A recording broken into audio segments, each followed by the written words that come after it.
Thank you, Chairperson. The committee.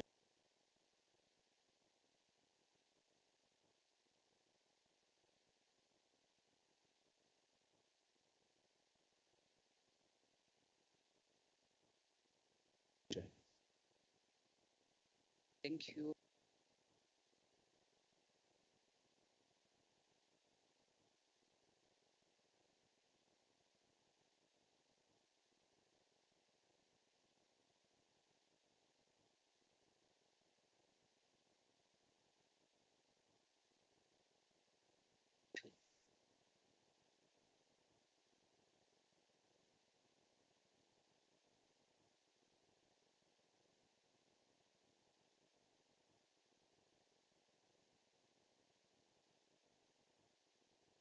Agenda.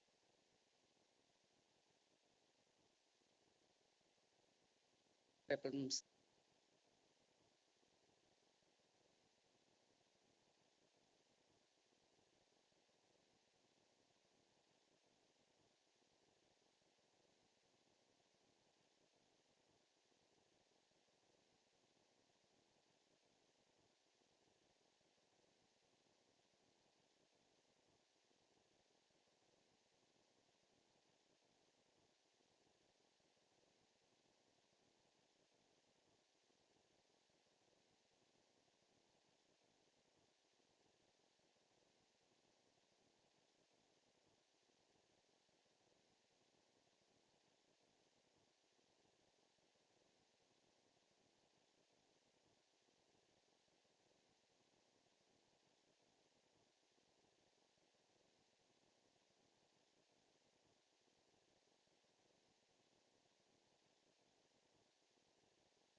Work with government.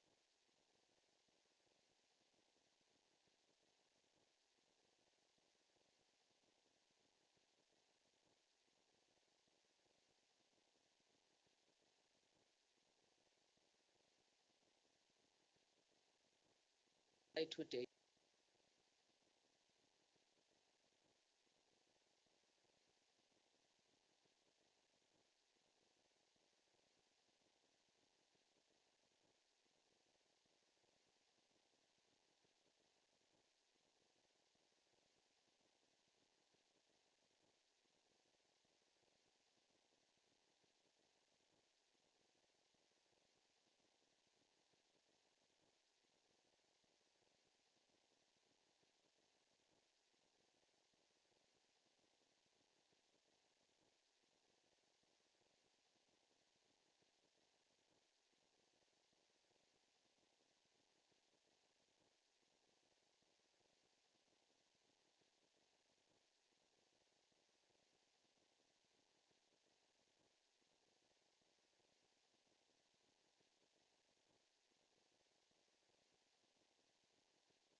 kelela abafundi bangavikela kanjani isilwane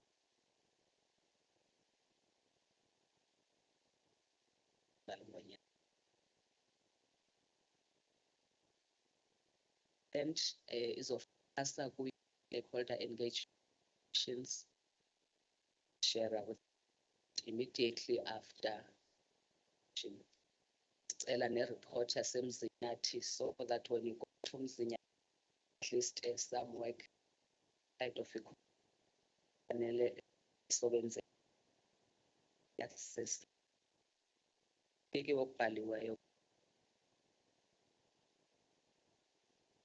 esithatha ama response department and resolutions that were given specific resolutions that the officials to do.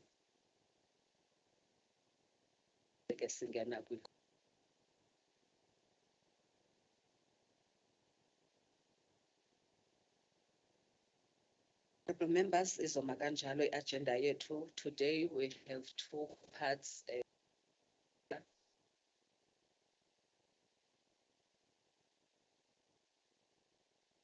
Let's hear light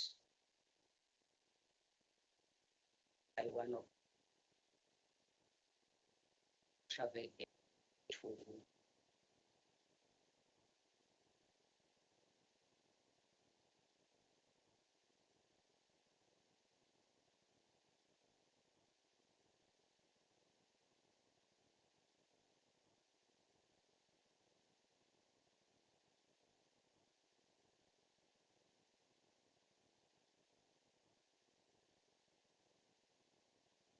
colleagues.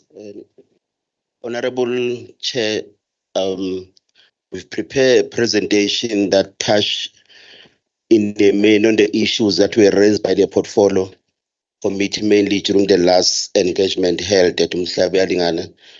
Also, Chair, I will also update on the matters that the Chair has raised on the infrastructure. May I request that we go to slide number 4, because the first two slides are just the background. I'd like to go to the main issue that were raised by the committee on slide number 4, which is the next table. On the next slide, if you can go down.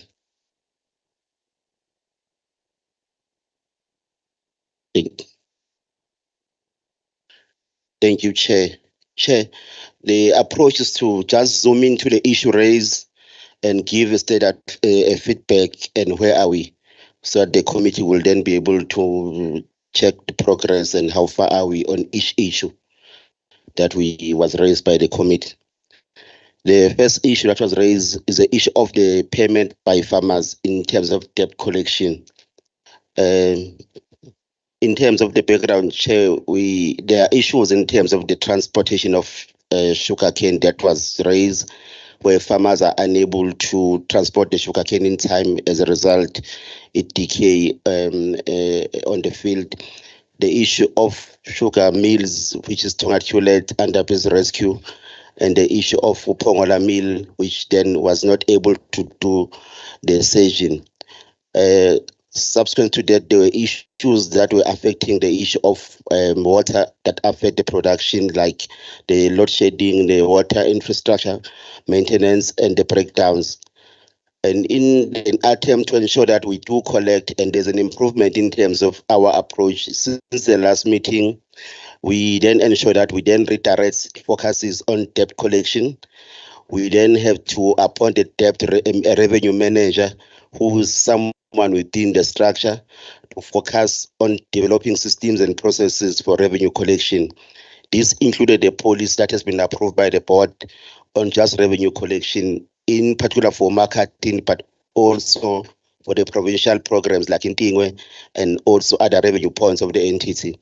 This policy, in a way, we were able to issue notices in time. We issue letters of demand and final letter, which then we've seen that when we do take this action, we've seen some reaction in terms of the improvement on revenue collection.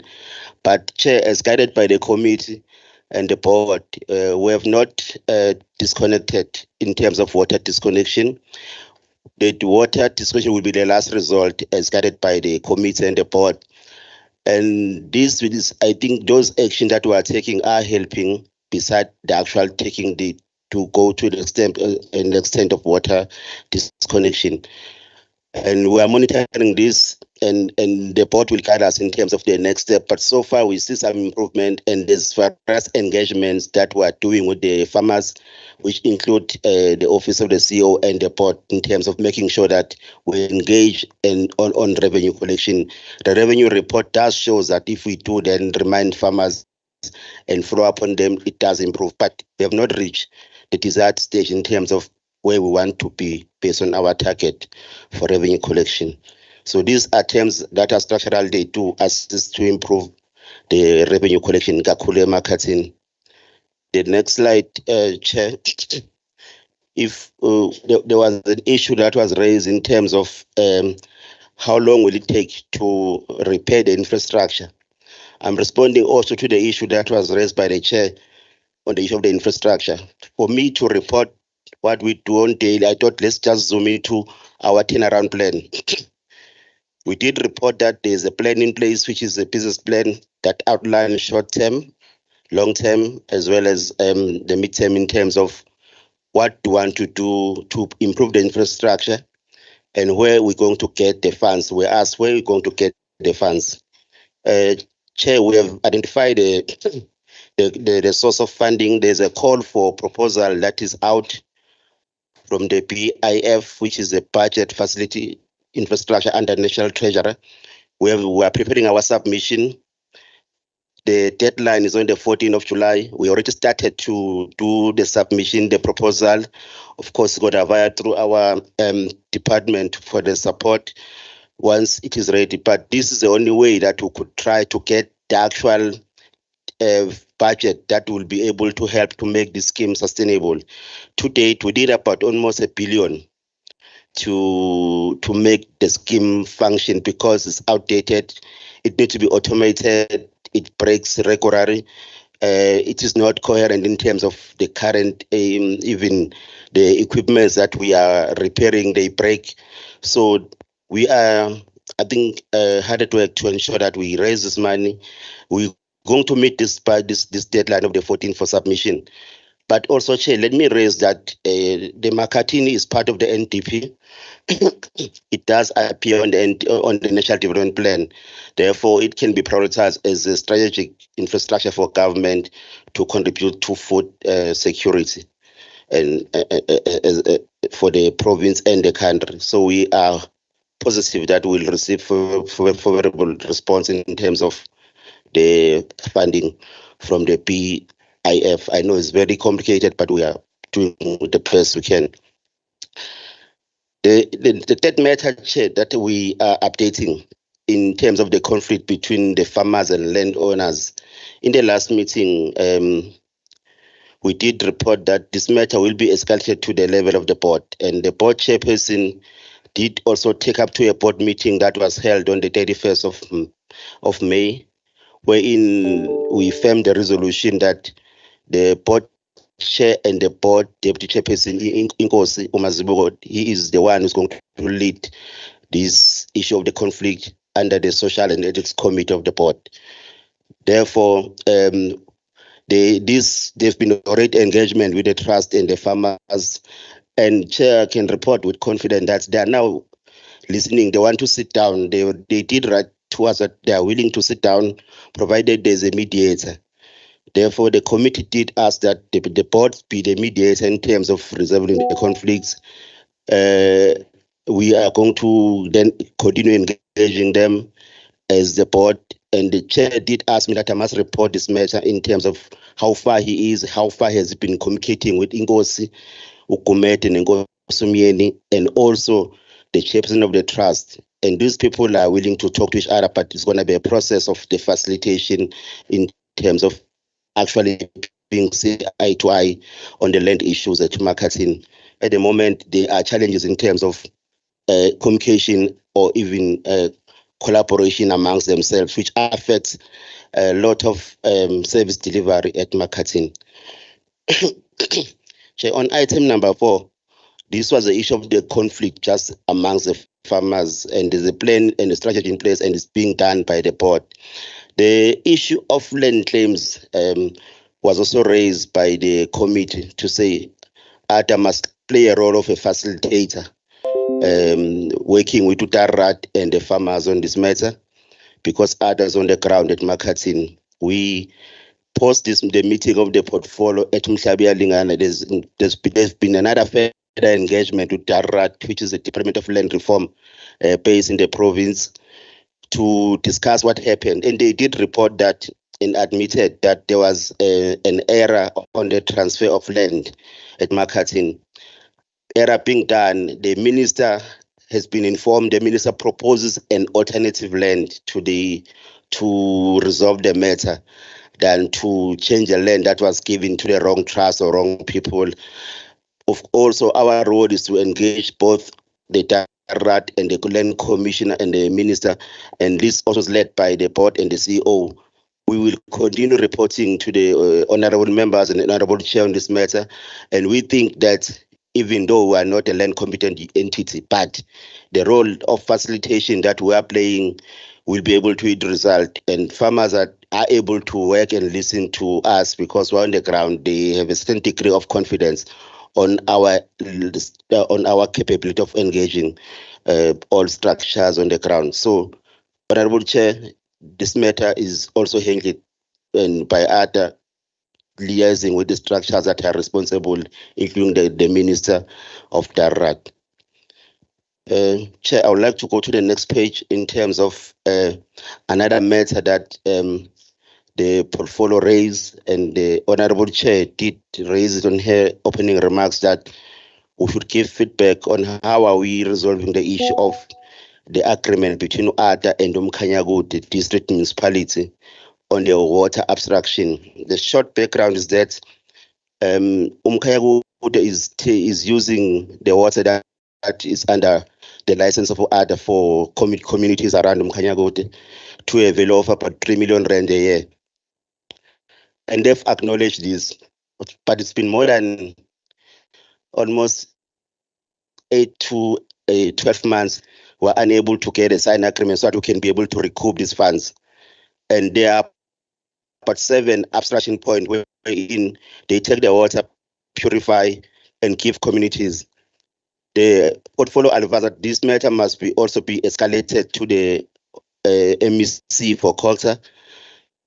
And the chair did ask me that I must report that he's engaging the MEC for culture on this matter, but he has not been able to have a meeting with the MEC. He said I must be honest that he has not taken the action that was requested by the honorable members, but he's going to ensure that he does address the matter.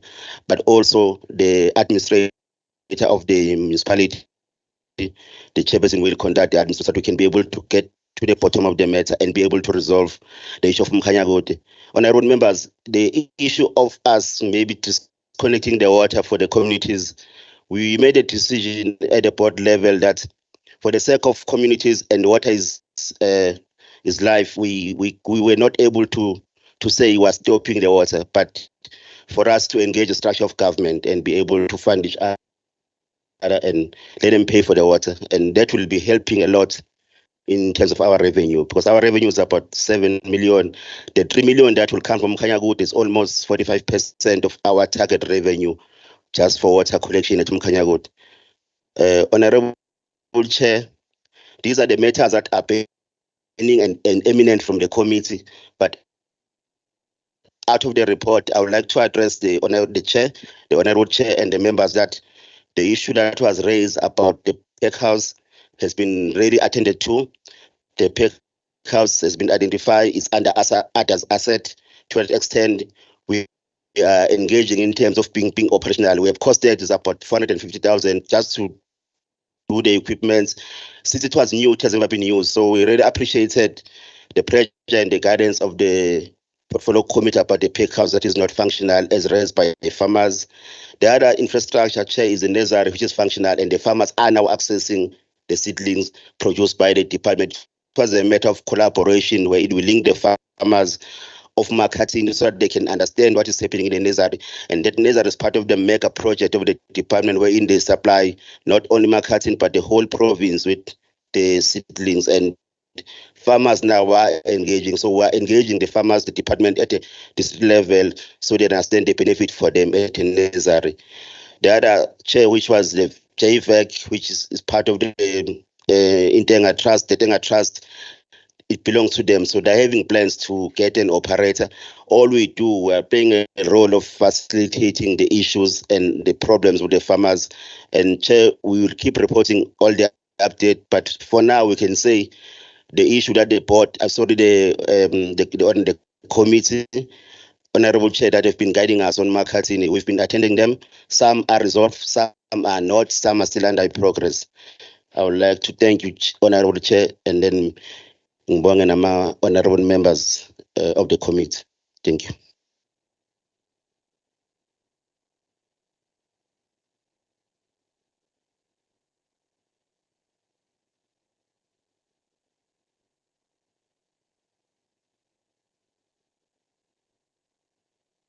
Thank you, Honorable Chair. Thank you for that. I have an update, Honorable Chair.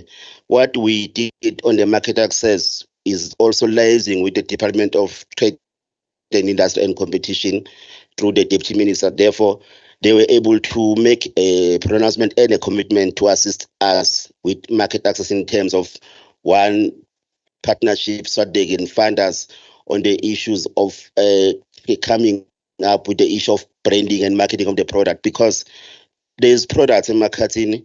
We've sought now the pack house, but from there, reaching the market beside Raset, but the branding and the actual sorting, that's where the department is coming.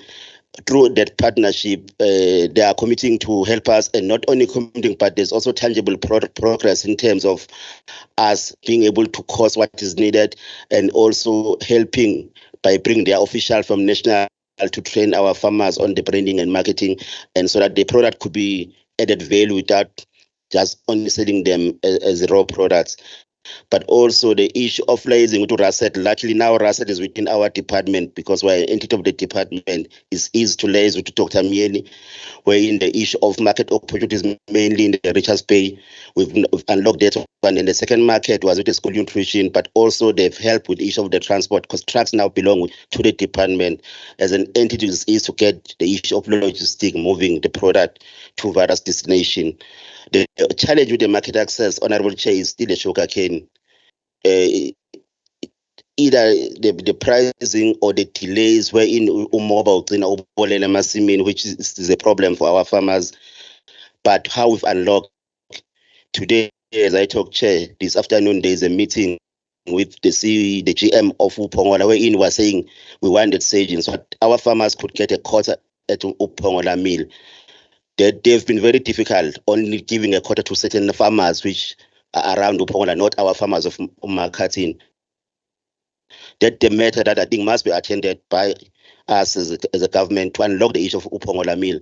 If that could be unlocked, 40% of the issues of sugarcane market will be solved, even though there's a future plan of the mill to marketing, but we need to sort the current issues now, Chair. Thank you so much, Honorable Chair.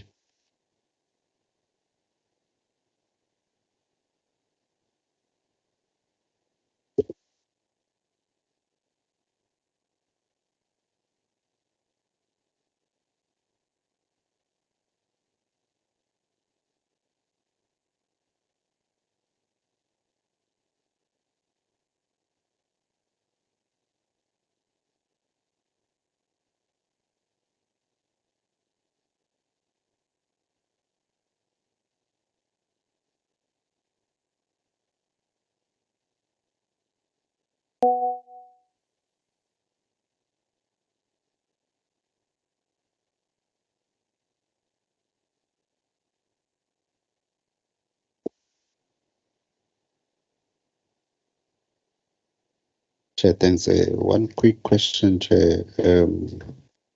Thank you for the report and good morning, everyone. I'm worried about, I think it was slide 7, the issue of the value of water extracted by Mkhanyi. One, how do you determine the value? What do you use to actually somehow have an idea in terms of the value of the water that they should be paying for? The MOU that MOA or U, whatever it is, that has not been entertained. What are you going to do about it? Are you just going to keep on complaining to us that they are not responding, while on the other side they are extracting water that they are not paying for? And I want to believe that they are charging their customers. So in essence, wangabe ngesiZulu ukweba kahle kahle. Ukweba ngoba phela mawuthatha into ungayikhokheli wena kodwa bese uyayidayisa. Angazi ukuthi ungayichaza kanjani ke. That's how I look at it. But Chair, perhaps so that I don't come back, I want to suggest that we, as the committee, we engage the district. We also engage the Department of Cooperative Governance as custodians of local government, so that we try and resolve this matter at our level as an intervention, because we can't accept that there will be people who do not have a water use right. They are extracting. There is no agreement that exists, and at the expense of the entity. Thank you, Chair. Thank you, Honorable Mshengo. Building on the question raised by Mshengo in relation to the district municipality, Mr. Masibogo, can you quantify the losses before the interventions, before ADA took over the responsibility, and the losses after the interventions entity? The second issue relates to the funding for infrastructure development in the area. You are saying you will be applying to the BIF.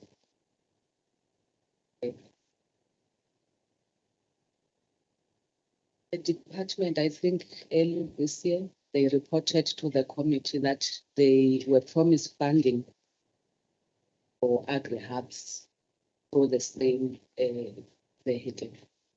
Do you think kukhona a possibility of which National Treasury can fund one department in this MTF from one program? Inkulu imali efunwayo for agri-hub nawuzane billion. I just want to check ukuthi ama possibilities to access that by kangakanani. And also, let's say you do get a positive response. Do you have capacity to spend the funding as per the requirements of the BIF? But that's one other area that they focus on. The institution in our capacity to spend the funding accordingly. Okay, I had a question on land claims, but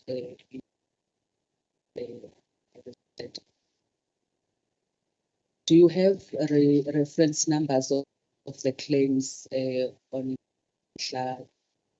marketing? And you do, can you please share with the committee so that you are also able to make follow-ups the relevant departments?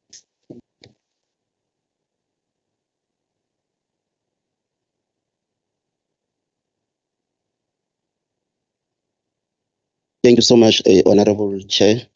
If I may start with the Honorable Mshengo in terms of responding. Honorable Mshengo, thanks for the question. We have done data homework in terms of quantifying the value.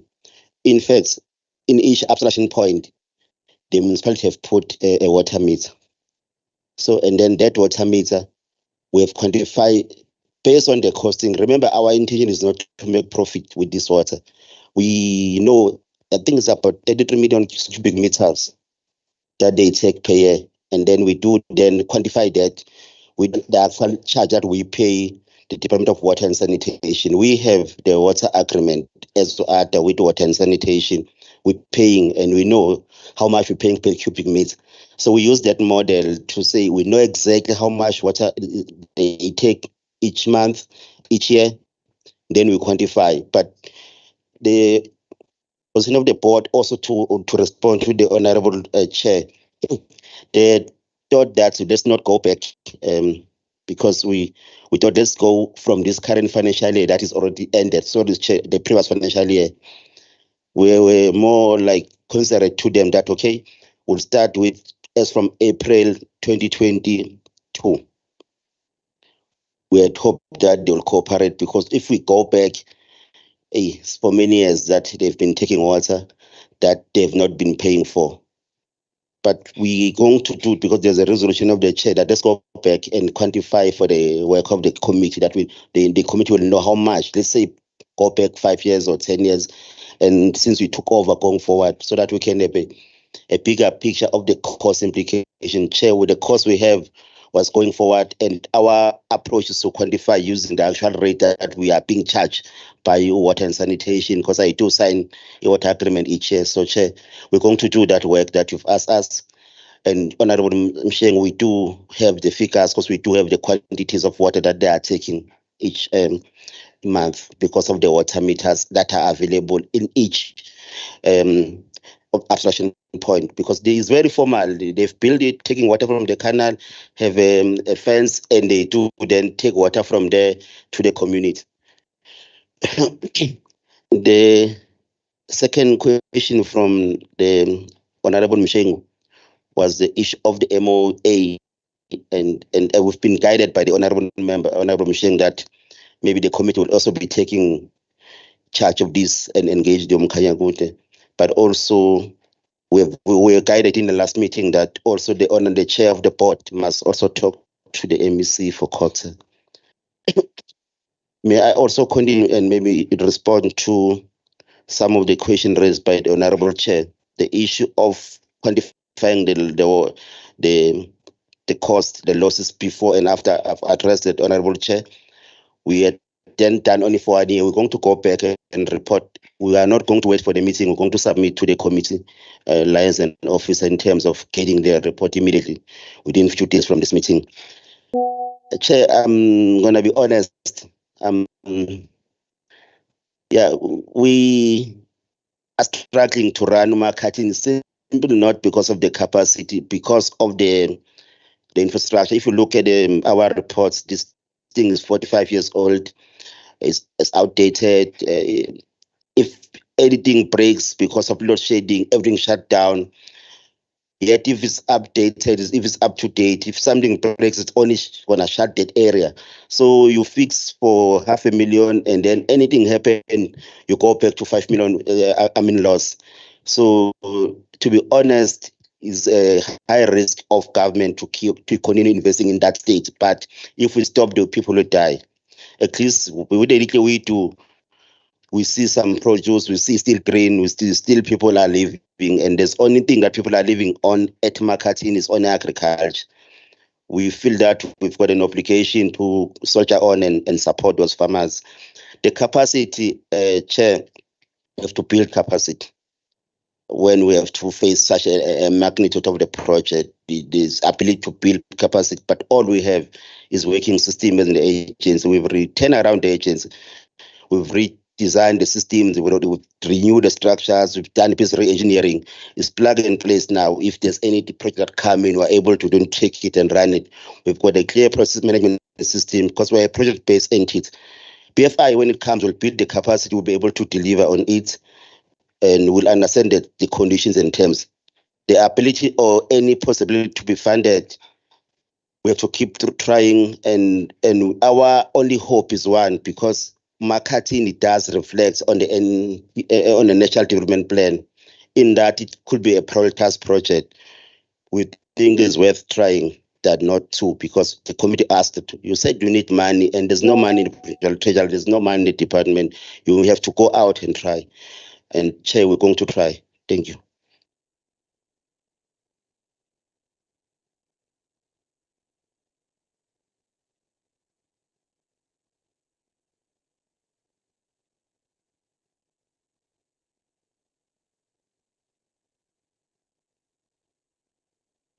Yes, good morning to you and the members.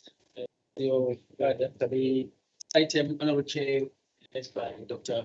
Kudwan. Director.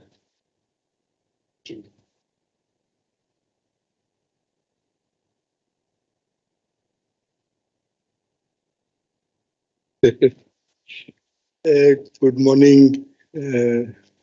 Thank you, Honorable Chairperson. Greetings to honorable members of the committee. Greetings to the acting HOD, my benevolent colleagues. The presentation from the Chief Directorate of Services under DART in terms of updating on the disease, the purpose of the okay.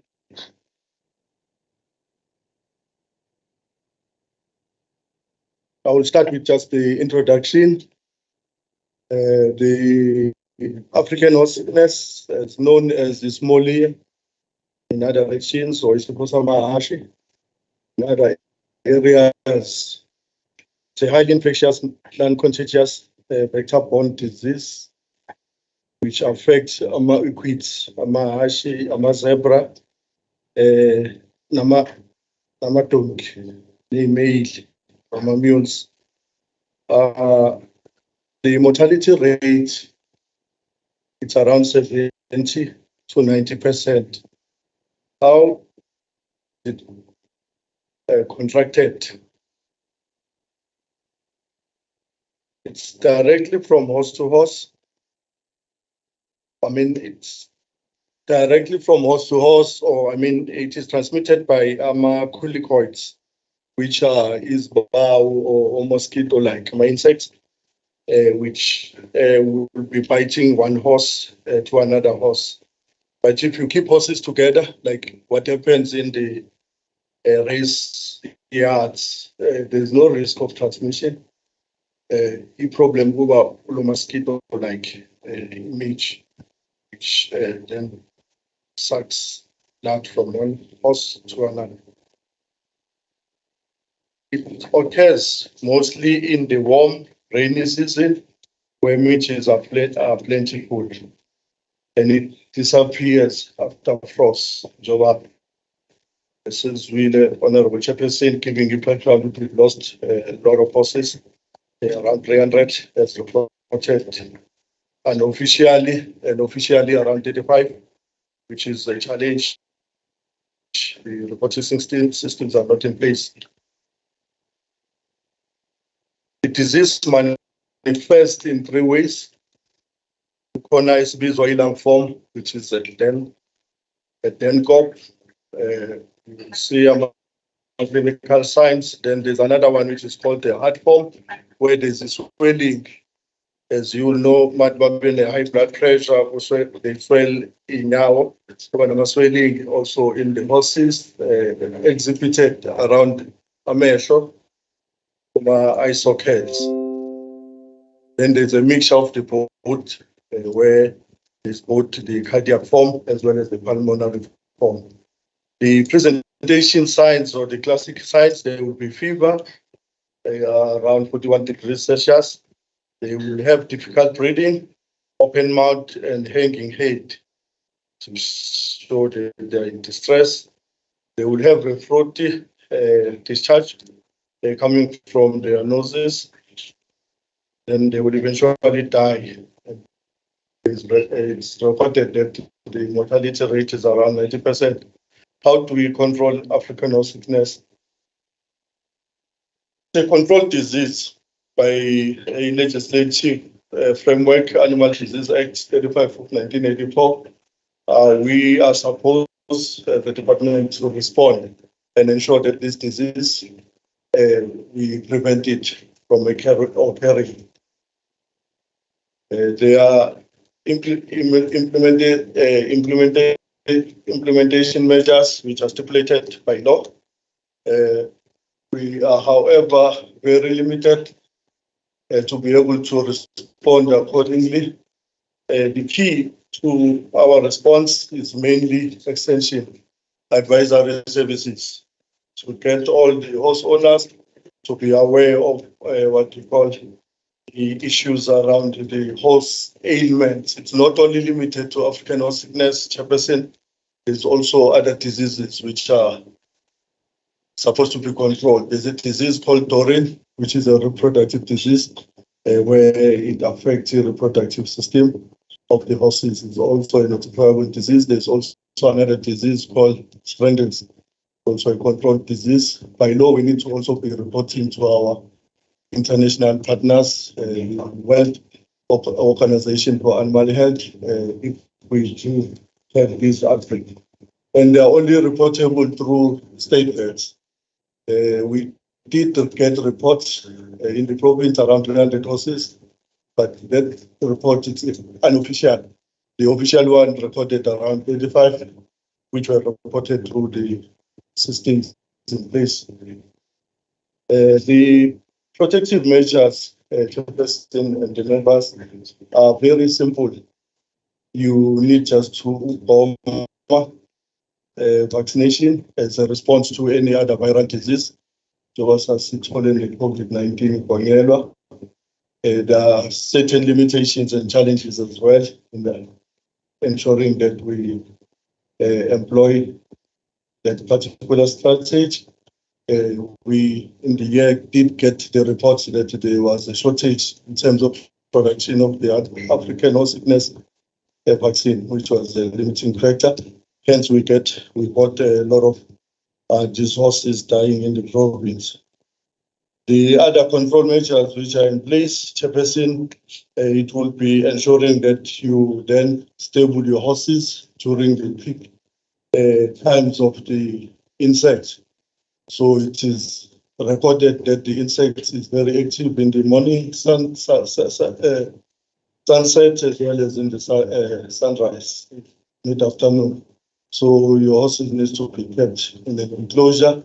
You also have to deploy a strategy where you put the repellents of the insects or have a fly net in the stables so that then you prevent the horses from getting to contract the disease.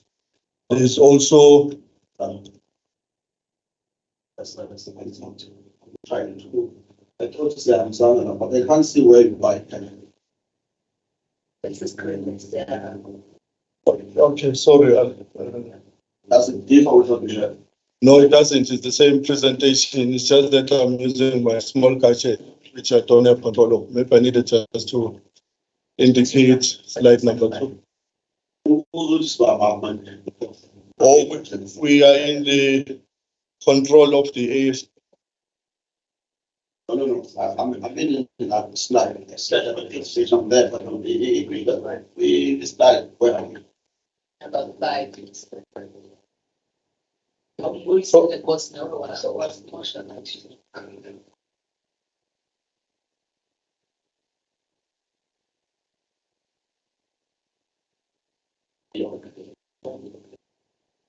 some silence, but it's fine.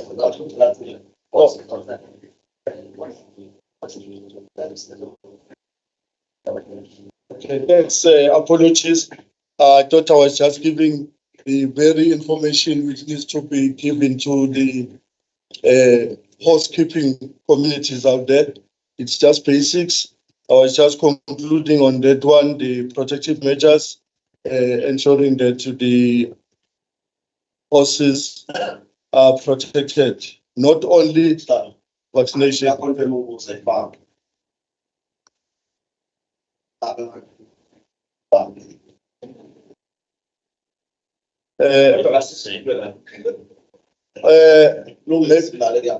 Yeah.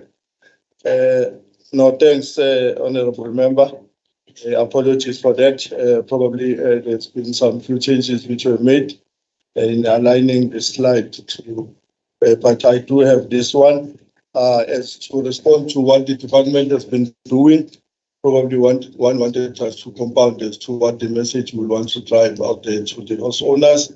We take advantage of the electronic media as well as print media in terms of doing our awareness campaigns as indicated as the agenda item. When we take advantage of the electronic media, we then secure some slots with the radio stations. You will see in bold there is a radio station, KwaZulu, where we then secured the slot on the 14th of June to be able to speak about the disease and the control measures and challenges out there. We also are in process of securing the space with Ukozi, which is a Mrs. Lot with Ukozi, to be able to also catch or have a better catchment in terms of audience with that particular radio station. But we have formed collaborations with the other role players, your horse care unit, which is in around Temperdam and taking care of the horse ailments, welfare issues around the province. We form collaborations with those. We've afforded them veterinary personnel, which we normally will get from national office every year. And we also assist in areas where necessary. They are going around the province doing our clinics on horses, and we normally form teams with them in trying to respond. We take advantage of those forums where we then still do the extension around the African horse sickness and all other ailments, also related issues. The slide depicts the planned activities in the province. Kintetwayo was a horse race in Tonjanina on the 27th of May. We were there participating, engaging with jockeys and the horse owners who had participated in that particular event. It's normally coordinated by the Department of Sport and Recreation, where we also then form collaboration and assist. We normally do pre-checks before the horses or pre-clinics before they record or they are registered for a race. So we take advantage of those convocations and still informally we will then do the extension around the disease. 3rd of June, Utugela, Kashamba, there will be a horse race. We have a team which will be engaging through print media. There will be pamphlet talking about the dangers of the disease. 4th of July, an outreach clinic. The free race. We know there's a Dundee July coming on the 15th. Participate.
assist the housekeepers in the province. Another challenge which has been resolved, the OPP had a challenge in terms of production of the vaccine.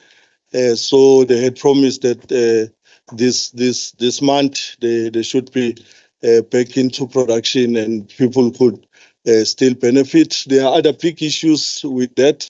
I think the vaccine production center had been under repair. And some of the systems were not working as well, but they've since resolved those. So we are hoping, because the vaccination time for horses, it's around August to September. That is protocol, where they are getting a vaccine three weeks apart. Then you do it every year. That one. So in the previous 2 years, I think the housekeepers had a challenge of accessing that vaccine, hence these mortalities reported. The other issue we are feeling we need to improve on that one in terms of advising our housekeepers. It's just that they are not organized as the livestock associations. You know, we've made sure that we improved in making organized structures within agriculture, but the housekeepers, it's only because they have interest in that particular activity, which is communal horse racings, that we can tap into the database and be able to then do the extension accordingly. So even when they report cases, they don't go to the state vet. I think we need just to improve on that one. They report on these other sister departments, your art and culture, the NPO. Then we do at times get people who then will be also responding to the state vet. The discrepancies there is probably from what had been presented by my chief director in the previous meeting. There could be around 2,000, 2,500 horses in the communal area. 300 were reported to have died this year. But that report, we only knew about it from other forums. The formal one which we could get was reporting only 35 versus the 300. So that one is a big challenge. We will want to improve and we will want to be visible. The issues of budget have not put a bullet on that one, but we are understanding the economics of the country. While striking to also do the normal acaricide or the insect control, ticks control in livestock, we also have responsibility over these particular species like equine, amahashi. We wishing or we are exploring getting a better budget so that we could also be in the position to assist them. The key assistance we are providing, as alluded to earlier, is advisory extension. We are limited to that. Each vaccine is 480. There are 2,500 horses in the province, and those calculations, you could see how much we could be trying to secure from the department, which is a huge amount, where we feel we should just bank into PPPs, private public partnerships, allowing the NGOs as well and other departments to provide funds so that we can all respond to this program of ensuring that the horse care,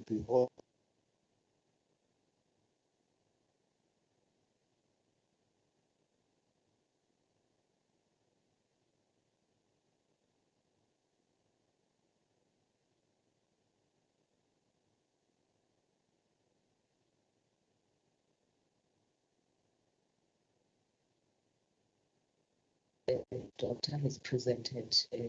And my worry when I was listening to you, doctor, was that you are focusing the main events by the department,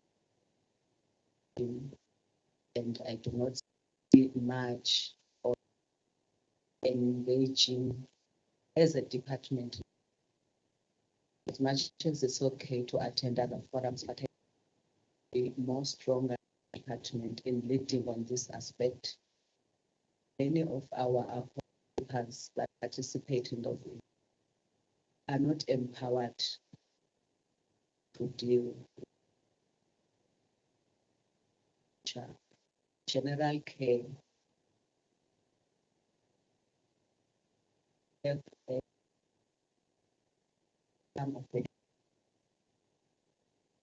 Some of those bayabalimaza babehlisa down instead ukuthi baba empower events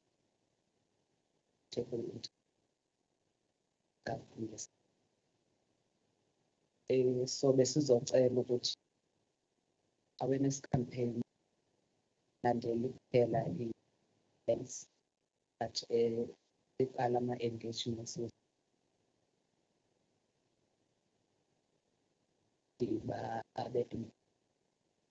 my last question, Oguchi, how many paravets do you have?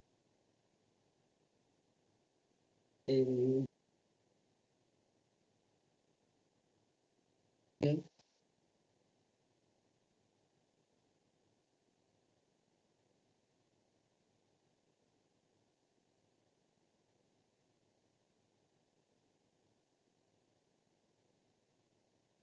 Oh, thank you.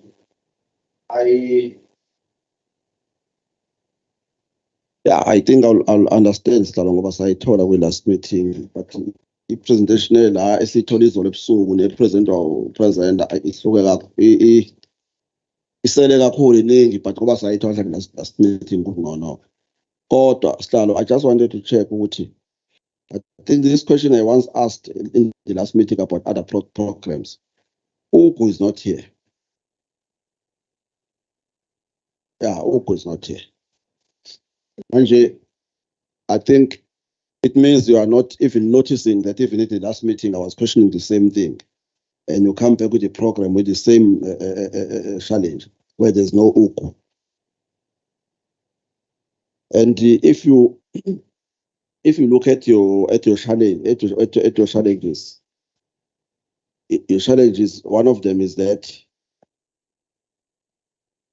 one of your challenges is that cases are not being reported to the local state vet offices. Definitely, it will be like that because you don't do any awareness campaigns. People doesn't know. You want them to inkomo emakhaya akazi ukuthi iyajova inkomo. Abone akhona abangazazi inkomo ungabuza umuntu wasemakhaya ujina amadele akazazi. So same thing, Lana, if you don't do awareness campaigns in some places, people won't know that where they must go to. I think that is the challenge that you must try and fix. The top ones, the two top ones, the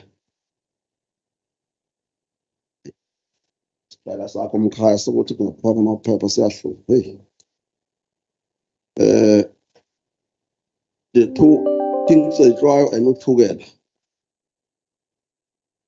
27 May and 3 June. Did it happen? I thought you live in mention that it happened. Or say it. Thank you, Sir.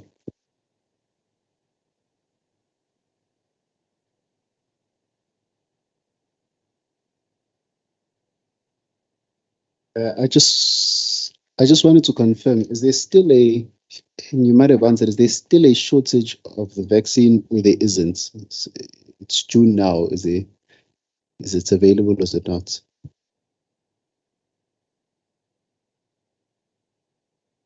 And maybe lastly, HOD, how much have you allocated for the interventions as an African horse sickness?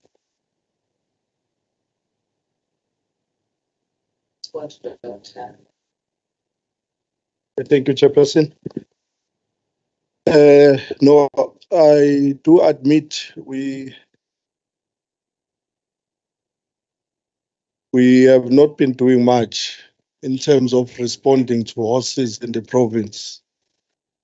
But a vehicle enough was to then not reinvent the wheel. but take advantage of the space already provided. When there's Dundee July, there's around 2,000 horses which get in there with jockeys, with horse owners coming as far as Mpumalanga, Eastern Cape, Swaziland, and Lesotho.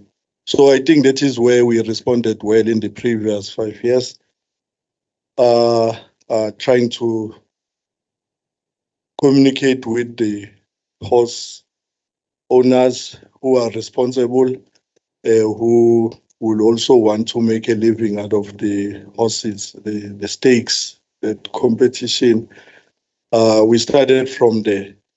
But to improve, as I alluded to, we do have primary animal health clinics at Dipping Tank. It is very unfortunate that there would be people who are only keeping horses and interested in just keeping horses, but not affiliating with the livestock associations on the ground, which are organized farmer groups on the ground. It's easier to do an extension when people are organized. We have found it very difficult to have them have their own association. They are only affiliating to when they want to bring their horses to these recreational activities and stuff.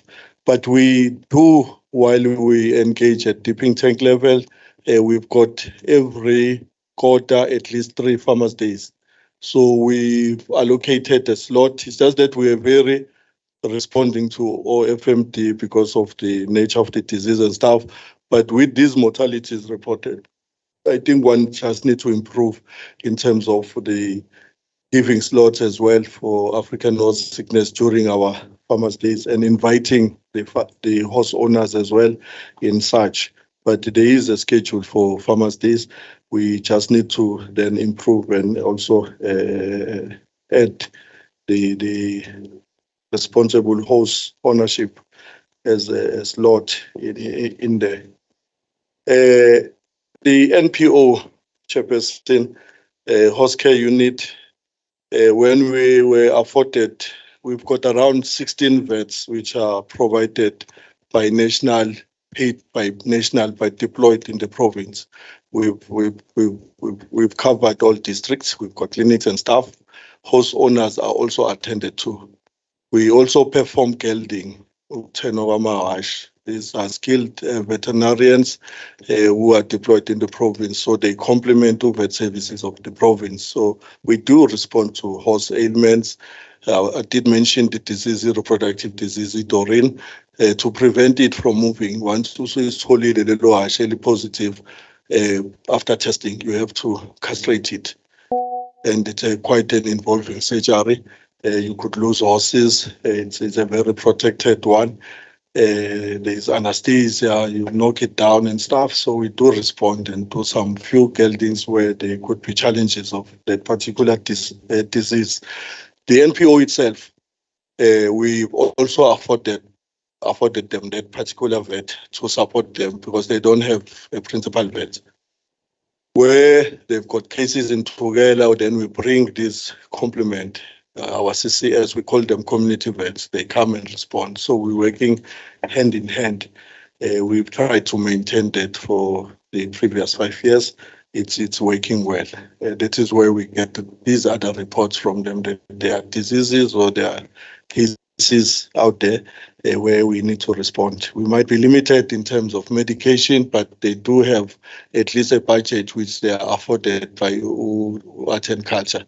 To take care of former horse ailments, cycle sores, lameness and stuff.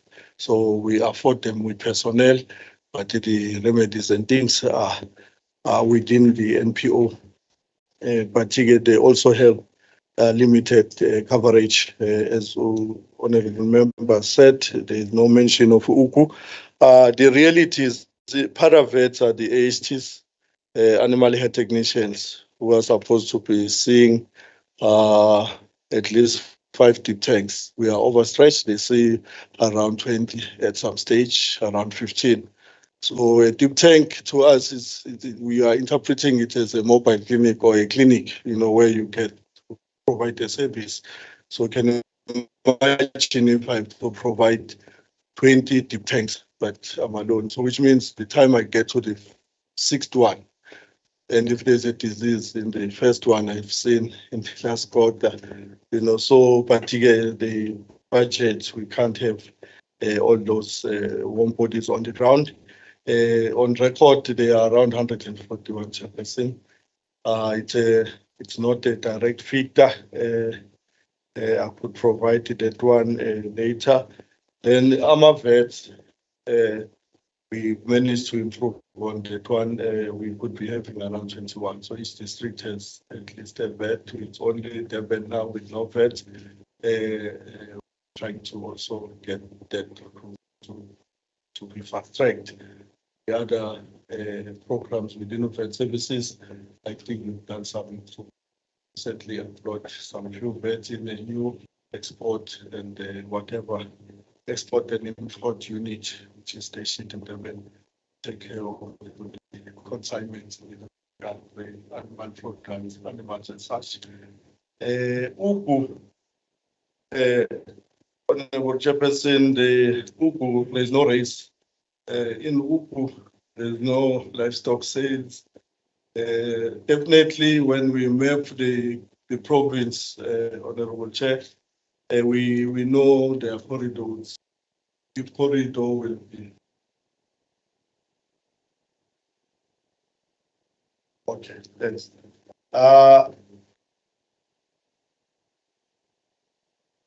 ACT and Nutugela. Yes, it happened. We were there on the ground. We took advantage. We engaged the hospital there. Vaccine, Chairperson is available. It's recorded there from June, so it's on the shelves. People can buy. There's competition. There's been long-standing orders and stuff. I think it's one thing which was cited as well. Our community, they tend to be catered for last. Nice commercial houses and they take preferred private vans and stuff. But because we are organizing them, they could then make their order as a unit, not individual. Money through their structures, and then they make one order things to make their life easy. That's the I think a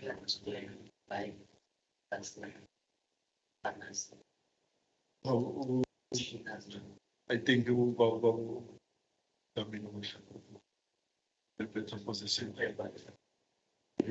Yeah, I think I've covered the technical ones. There's a follow-up before you. Yes, then you start up. In fact, I just forgot the team. The K was when it's not team. I just started. Nginawo ungabe ibanga njalo makhulu ngithi nasemakhaya plus kunyama kube nemastap. Solo kodwa kube amastamp blocks ke order mthele. I don't see social. I'm not checking that. What's the start of what can I see? Something if you to get try pants what I'm seeing yeah. Well, the start we have the capacity. The whole thing in there, dwarf, so I think they would go about there, dwarf. And they put in a Valenga understanding more to what to transport. So, transporting province, all kids 1 hour. When I'm doing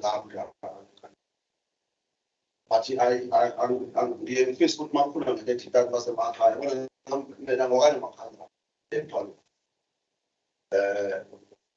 there's why my time. I'm in different things, but outside of the always the general. We want the message that would be to some 3 years of police and Macadam of the team.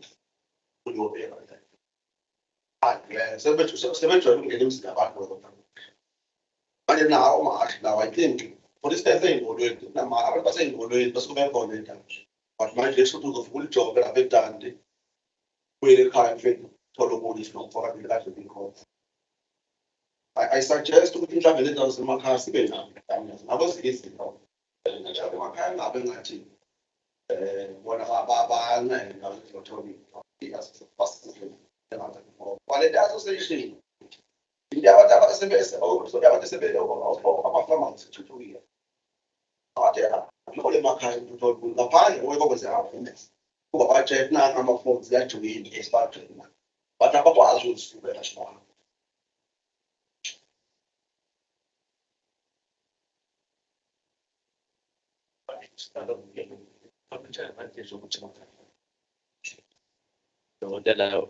And there's a department here. I'm covered with issue besikhuluma ngendaba disease yamahashi, but really HOD ngoba umuntu ungasho nje letha lona mahashi abantu bayahlupheka ngendaba ye-vaccine. I think manihlela ibudget yini, especially abantu basemakhaya. Imjovo nje angisho imjovo yey'lwane ngaba zenkomo zembuzi amadibhu ngoba because you find that ukuthi even if kukhona isifo esithile niyatshelwa nje kukhona isifo esithile kodwa kuthiwa imjovo ayikho. Nangu uDlamini angafakaza kade kukhona isifo samaqhubu esingazi ukuthi isifo sini, iy'nkomo zibe namaqhubu nani but futhi ayikho imjovo yalokho. Kuze ihlobo nje uthola ukuthi imithi yokudibha inkomo ayikho where really ekwazi ukusiza abantu, but there's nothing that because khona abantu abangakwazi ku-afford ukuthenga umuthi wokudibha and uyadula. So-ke abasenge HOD angiqonise kuwena but ngiqonise HOD ukuthi when nenza ama-allocation lokhu and kufanele nicabange lokho. Thanks.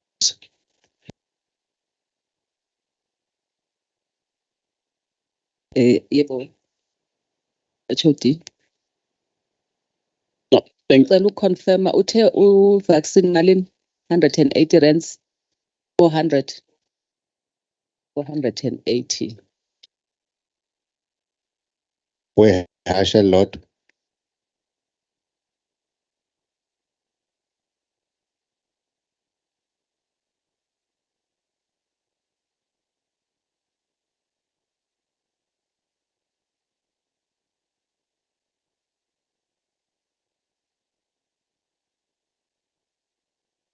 I might take it twice this year, so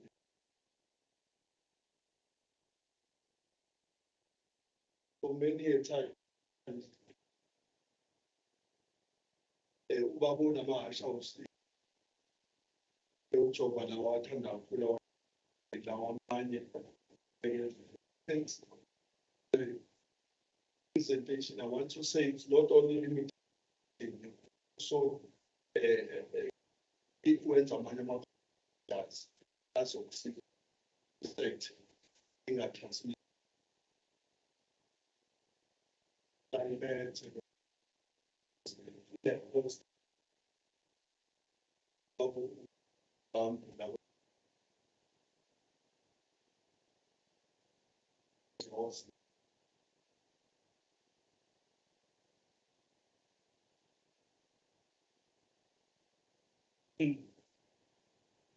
Thank you. Young forever. Oh. Ngicela ukubuza mina Sihlalo, manje udokotela uyaphazanyiswa usizi lapha, kanti ngifuna angilalisise this musukuhluba udokotela yabo beka kanje isandla yeah. Cha ngifuna ukubuza la baba yini uhulumeni ayenzayo given the high cost of this vaccines and other medication, I believe, zelwane ukuthi mhlambe kube khona into uhulumeni ayenzayo eyokuthi athole leyo lama vaccines noma imithi nje elwane cheaper, ngoba even private owners zeyinkomo umuntu ekhale bambe ikhanda kumele ajove inkomo athi le mjovo iyabiza nani. Is there a thought of establishing perhaps an alternative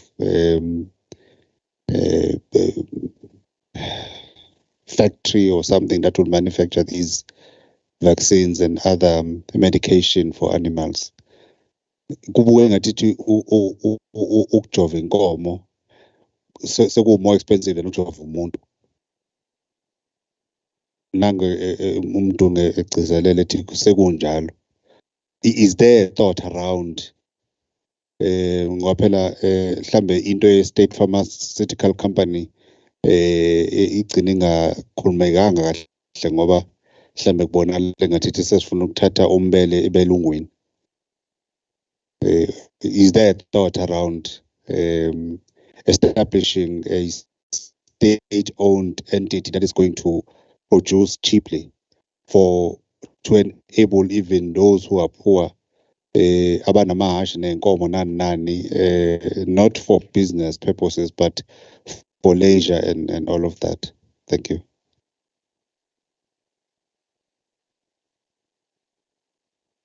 Thank you, Shan. Good morning, all. Dr. It says we are busy umjovo lo and akuhambi nakahle and baningi on the ground.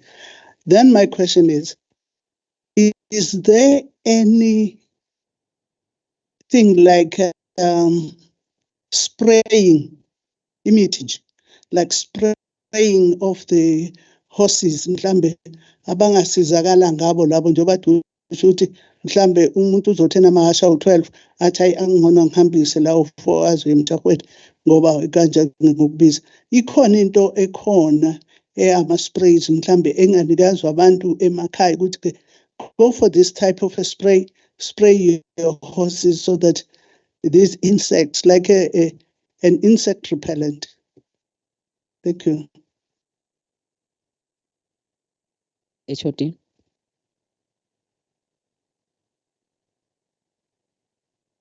No, thank If busukhombe omunye ngibamnika. Bona ngathi sengiphuca abantu imic man.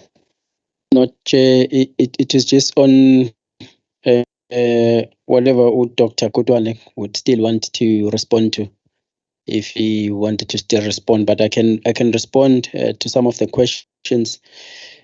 With him, Doctor, do you want to come back before we give HOD?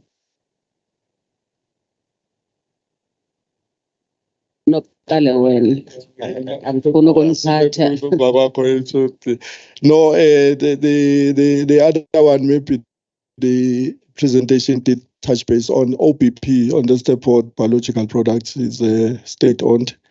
So the country is trying to respond. There are critical diseases like African horse sickness, blue tongue,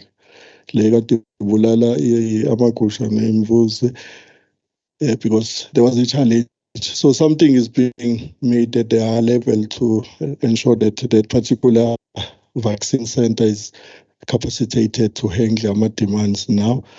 It is under renovation, so we do understand they had to break certain production lines and all those things and stuff. So there will be improvement. So government is trying to respond on that, ensuring that the controlled disease indeed are covered.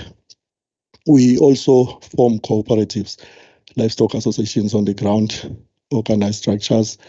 If you buy co-op from our wholesalers, they consider doing discounts and stuff, so which we are encouraging rather than individuals. I'm talking about primary animal health drugs at large, dewormers, tick controls, and antibiotics for our ailments like tick fever, Babeza, Inyongo, Ombendeni. And the government is also trying to assist. We have a national tender, RT contract, where then you allow service providers nikwazi squeeze ukuthi charge a certain amount because this product shall be used by our government to respond to our communities and our challenges, our communities on the ground. So that one also takes care in terms of reducing our prices, making our government athenge in bulk, then akwazi ukuthi arende service efficiently kubantu bonke on the ground. Spraying, Yes, it was in there. Fly repellents.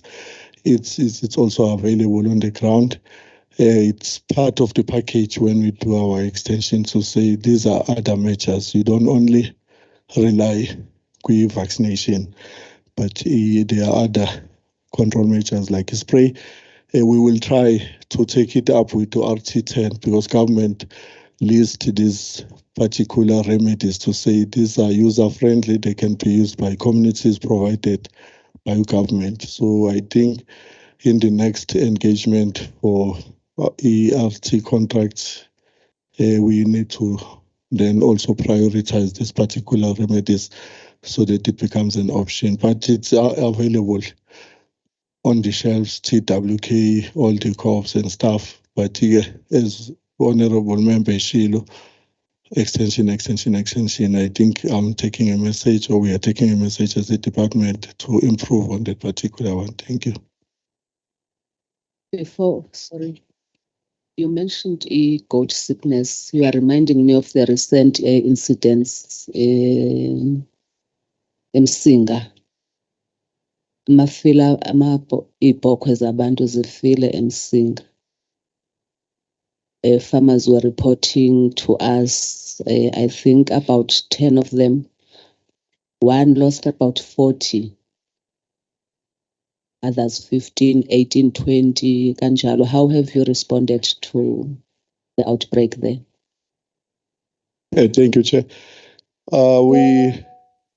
We do get this response. I mean, these reports on the ground, but the limitations, as alluded to, we only go when a prescription. Baba Kaula, your goat is suffering from pulpy kidney. Seeing some amazinyane meyikhula alahlekelwe isini abe weak aseyaf. There is a vaccine, pulpy kidney. It's readily available on shelves. When budget was still good, we could buy it, but it's not a controlled disease. The farmer needs to buy from his own coffers. But as a demonstration, we do buy at times. So say these are good products, use them. But during tough times, when budget is a limitation, it doesn't stop from getting in there. It's 170, and your goats are your ibenkilako, trying to improve the livelihood yako. We do give that message as well. Unfortunately, the disease engabi reportegile will be amaplutangs. It's same caused by amaculicoids, mosquito, insect vectors, putting a virus, then a virus causing a blue tongue, as well as we're affecting claws of imbos in a gapo. Then some of them they will succumb. So after heavy rains, there will be a lot of insects. Then necessarily wave, but we need to warn them through Farmers' Days. We are likely to have this disease in the coming season. Please be cautious and ensure that you have the right stock to be able to sustain your livestock. Thank you.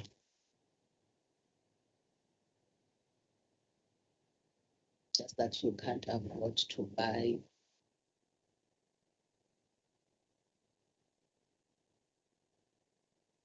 Yes, I'll confirm that. There is two ways to respond to ailments. It's a preventative medicine, which means uhlele ugadile usigome ngama-vaccines. Makuba ne-outbreak, then a lot of livestock are affected. Esekuba khona post-outbreak treatment. If it was a virus, we struggle because the virus is not treatable. But if ukhona opportunistic infections, then we treat those. But we mentioned LSD, lumpy skin disease. Penicillin is no longer readily available for farmers, so they need to get a prescription, get it, and the whole province and other provinces were affected. So it was out of stock. So our challenge is go demand and supply issues as Singamina control or not. Thank you.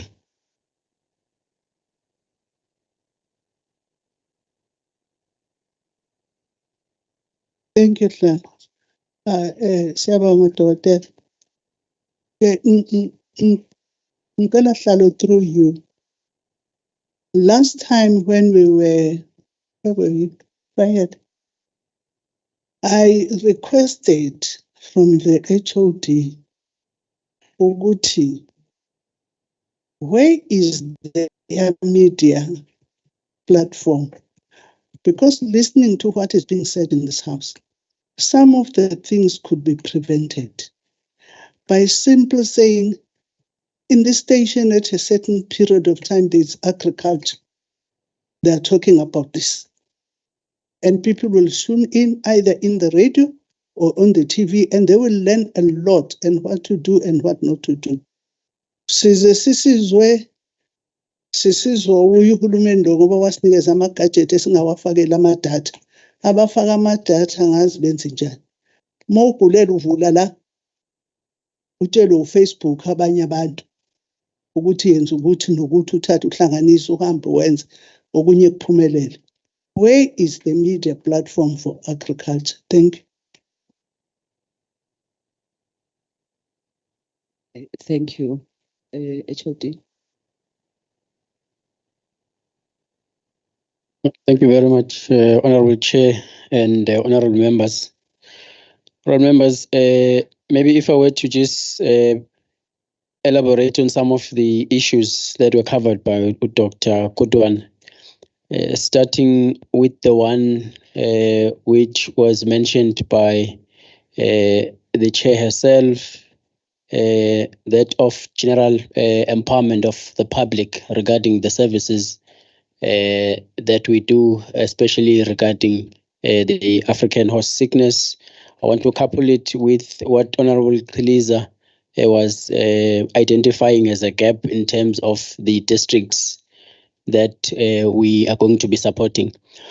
What Dr. Kutwan was just flagging on the plan, indeed, Honorable Chair, it's just only showing or following the events and not necessarily a program on the awareness campaign, which then exceeds only just dealing with the events, the horse racing events. And I think we do take guidance from the committee in us probably enhancing the plan, which will have to also just include all the other awareness campaigns in all the districts. Because it's not only just Ugu not reflected. I think Amajuba were also not reflected in that plan. But we are going to be enhancing the plan, Chair, so that we then cover all the districts in terms of our awareness campaigns in general. We do awareness campaigns for other diseases, especially rabies, but we'll probably just follow the same program even with this one. As far as the budgetary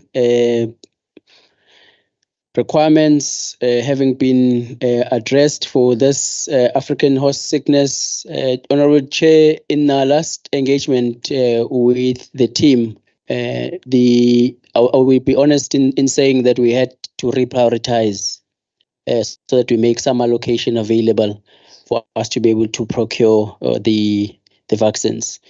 And the team was directed to then try and look for at least 1 million rands towards the procurement of vaccines to assist in the area, but we did not have a specific budget set aside for it. What also probably compounded the challenges, Chair, was the fact in terms of the reporting, which partly as the department, I think we need to take ownership of because we had not necessarily run aggressive campaigns to our communities. But we think that R1 million will probably be able to help to alleviate the challenges that are there.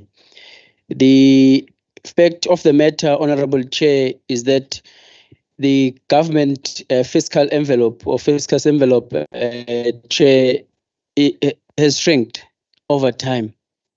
And the amount of money that we used to have is no longer there. Available. And there is a need probably for us to rethink how we deliver services, and there are discussions we're currently having in terms of how do we still extend our services to our community so that they're not affected, but they still are able to get as much benefit from their government within the limited purse. That is one problem that we have. Chair, the one area that we think will use in terms of trying to stretch the rand is continue with the transversal contracts, Honorable Chair, which Dr. Kutwan was indicating. Currently, RT10 is under discussions, and that's partly why, Chair, we have had challenges procuring some of the veterinary medicines, is that the system we use in terms of buying, it was a system from the National Treasury, and they did not renew the contract on time, and it has expired. Now, it's not only just affecting our province, it's affecting all the other provinces. We can't even buy the acaricides, the dipping material, at this point because of that contract which has expired. We are now putting a system within the department to try and source the dipping chemicals within the department whilst we're still waiting for the finalization of the new national contract. But the opportunity that is provided by that contract is that we're able to then buy in bulk, source in bulk for all these medicines. If you were to go to any retail store or any of the areas which sell agricultural products, you would find, or any other cooperatives, you will find that some of the medicines are expensive compared to the RT10 contract, as we're able to then negotiate those pricing. But we don't have that luxury at this point, Honorable Chair, in the absence of that contract. When it comes to media platforms, indeed, Honorable Kumete is correct. We had discussed this in our last session, and we are reviving some of our radio slots. We do have a radio slot within Ukhozi, and probably it will be a matter of Chair trying to prioritize topical issues within the sector, because maybe that's what we don't necessarily do. We send officials there to just talk about any other matters, but not necessarily prioritizing our program being informed by what is it that is topical within the sector, so that our people are able to get that information instantly.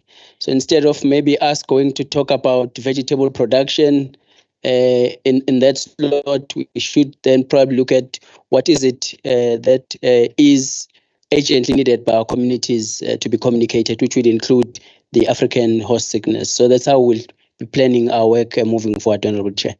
Thank you.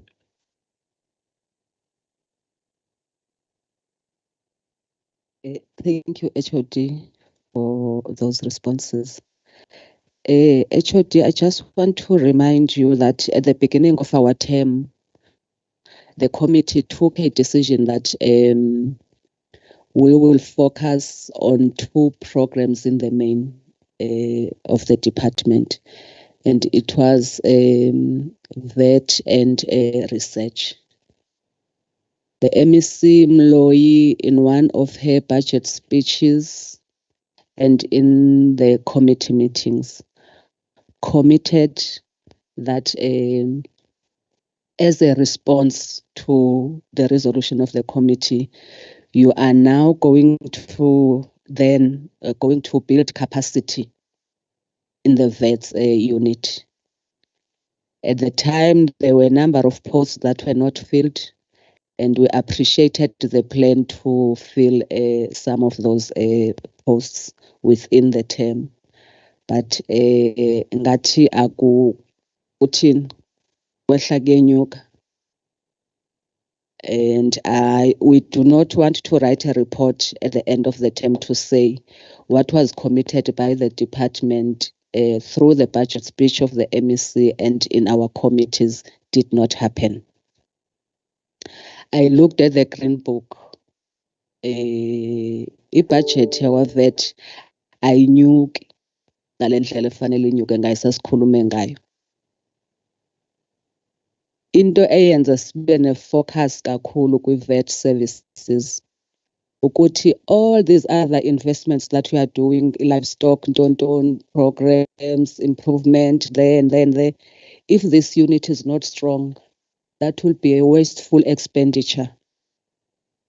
Because akusho ukuthi if you are funding our communities, buying cows or stock for them, you also provide all these other things that are needed for a farmer to get to the level where we want him or her to be. Uma ingekho i-capacity kule unit, really kulokhu kwezilwane ngoba ngabe silahla imali HOD. So siyacela ukuthi before we conclude our work in this term, we get a clear response ukuthi how has this unit vet unit, how has the department over the years improved capacity so that we can respond to the needs of our communities. We are going to do the same with the research unit.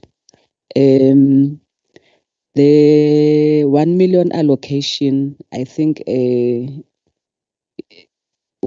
Doctor said they have about 2,500 or more than 2,000 horses in the province. If this million was going to be used just for a vaccine, we were going to be able to cover around 2,000 horses. But I do know ukuthi nina nizawuthatha la mali nikhokhela ama-SNT niwafake khona laphaya, nizawuthatha i-communication nifake khona kula 1 million, and all these other things that are required by the officials in the unit to go and vaccinate izongena kula 1 million. Can we agree here that this 1 million is going to be used solely for purchasing of vaccines? The rest of other things, HOD, you can find resources going in now.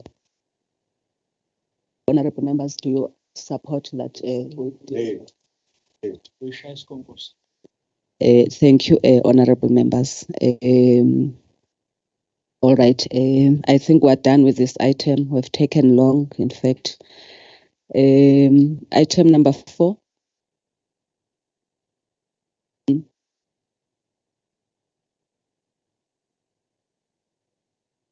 Oh, okay, thank you. Over to you, Jongisa. Mr. Jongisa.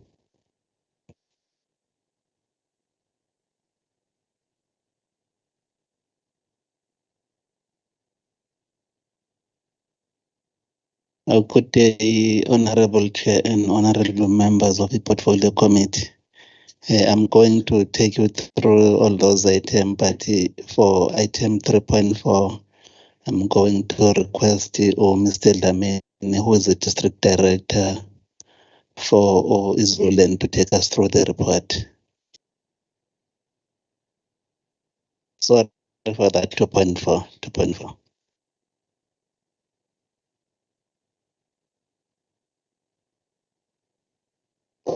Good day, Honorable Chair and Honorable members of the Portfolio Committee. My name is Mzee Dlamini, here in Zululand District Office of the Department.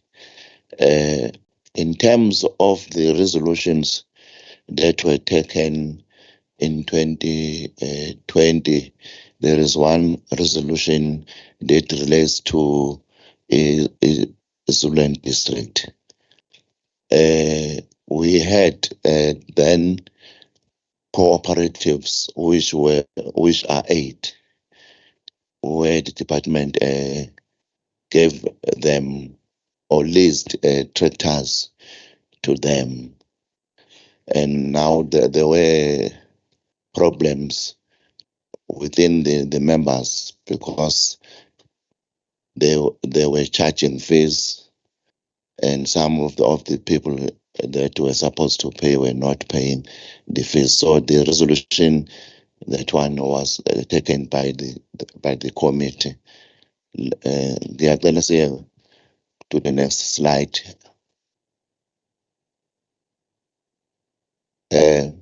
We did train the cooperatives And our training covered cooperative governance, conflict resolution, tractor maintenance, and also business management and financial management, which was done in April 2021 to July 2021. In fact, the other challenge that these cooperatives were having was breakdown of tractors, so we had to help them in training in terms of maintenance of the tractors, because though they belong to the department, but the cooperatives are responsible for running costs like repairs of tractors and paying fuel and wages for drivers. Singaqhubeka next slide.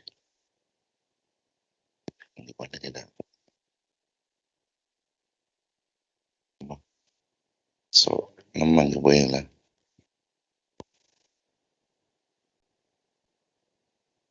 Something else now with the line of Chief Director. Sorry. Chief Director. Ongifake ngingalindelela. Okay. The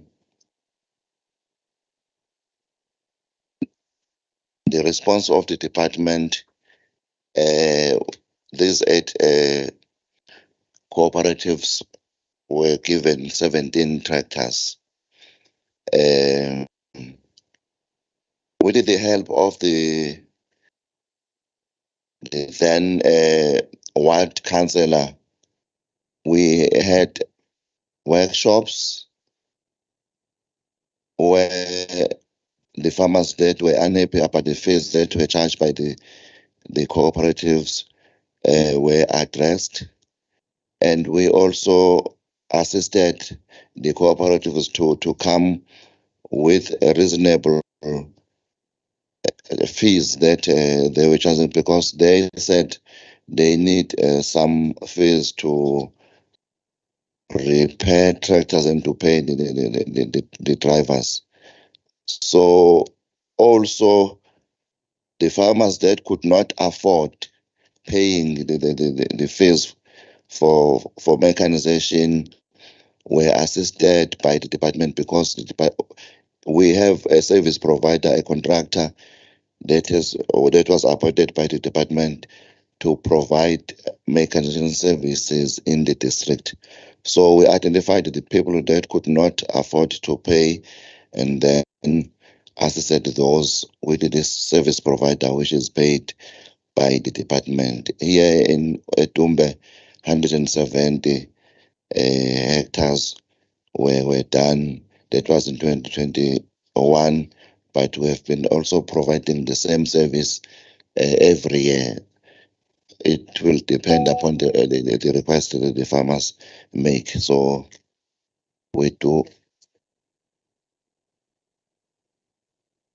Yes. And yes, yes, Chair. But also that is on top, Chair, of the hectares that the cooperatives are doing on their own. So this one is just individuals that were assisted. Okay, there were also issues that were raised in the public engagement. There is Mr. Ngumalo from Nongoma Ward 5, who, in terms of the issue raised, he said the Land Affairs Department bought land, but the land is not in use. 2 tracks but were later taken away. They have written a letter to the district director, Mr. Lamini, but no assistance has been given. When we made a follow-up with Mr. Ngumalo, we discovered that he is a member of a cooperative in Nongoma, which was given 2 tractors by the department. and there were conflicts within them, such that we took a decision to take the tractors back to the office because they were no longer able to use the tractors. The name of the cooperative was Senza Kwenzeke Cooperative. The other issue, there is a farm that was bought by the Department of Land Reform and given to a group which it is not in use. We communicated with the Department of Land Reform and we have assisted them to sponsor a business plan because they told us what a plus linear budget of about 7 million, but there was not a business plan. So since the business plan size submit land reform a officer corner a Fryhead for them to wenza infrastructure like fencing nokuthi bakwazi ukubanika ama-equipment. Njengamanje ke bengakaqali I made an inquiry ngathi ukuthi bebengakaqali implementation of land reform. Another issue was from Sabelo Mthembu Ulundi Livestock Association. A follow-up was made and we discovered that Mr. Sabelo, who is the chairperson of the Livestock Association Ulundi, isibongo sakhe kahle hle uButhelezi, who futhi ke ubuye abe usihlalo we-Livestock Association eZululand District. Akasekusho ukuthi kwaba nje i-mistake kaMthembu kodwa ke yeah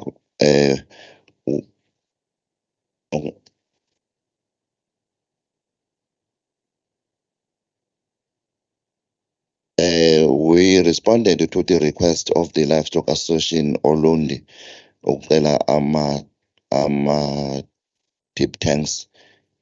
There were 2 deep tanks ababa prioritizile, one at Nhlazatshe in 113, which we have constructed. Kodwa ke sazozama futhi ukulekelela nge-provision of water ngoba kube nenkinga yamanzi. We have planned to put a borehole there. Asikakayenzi ke.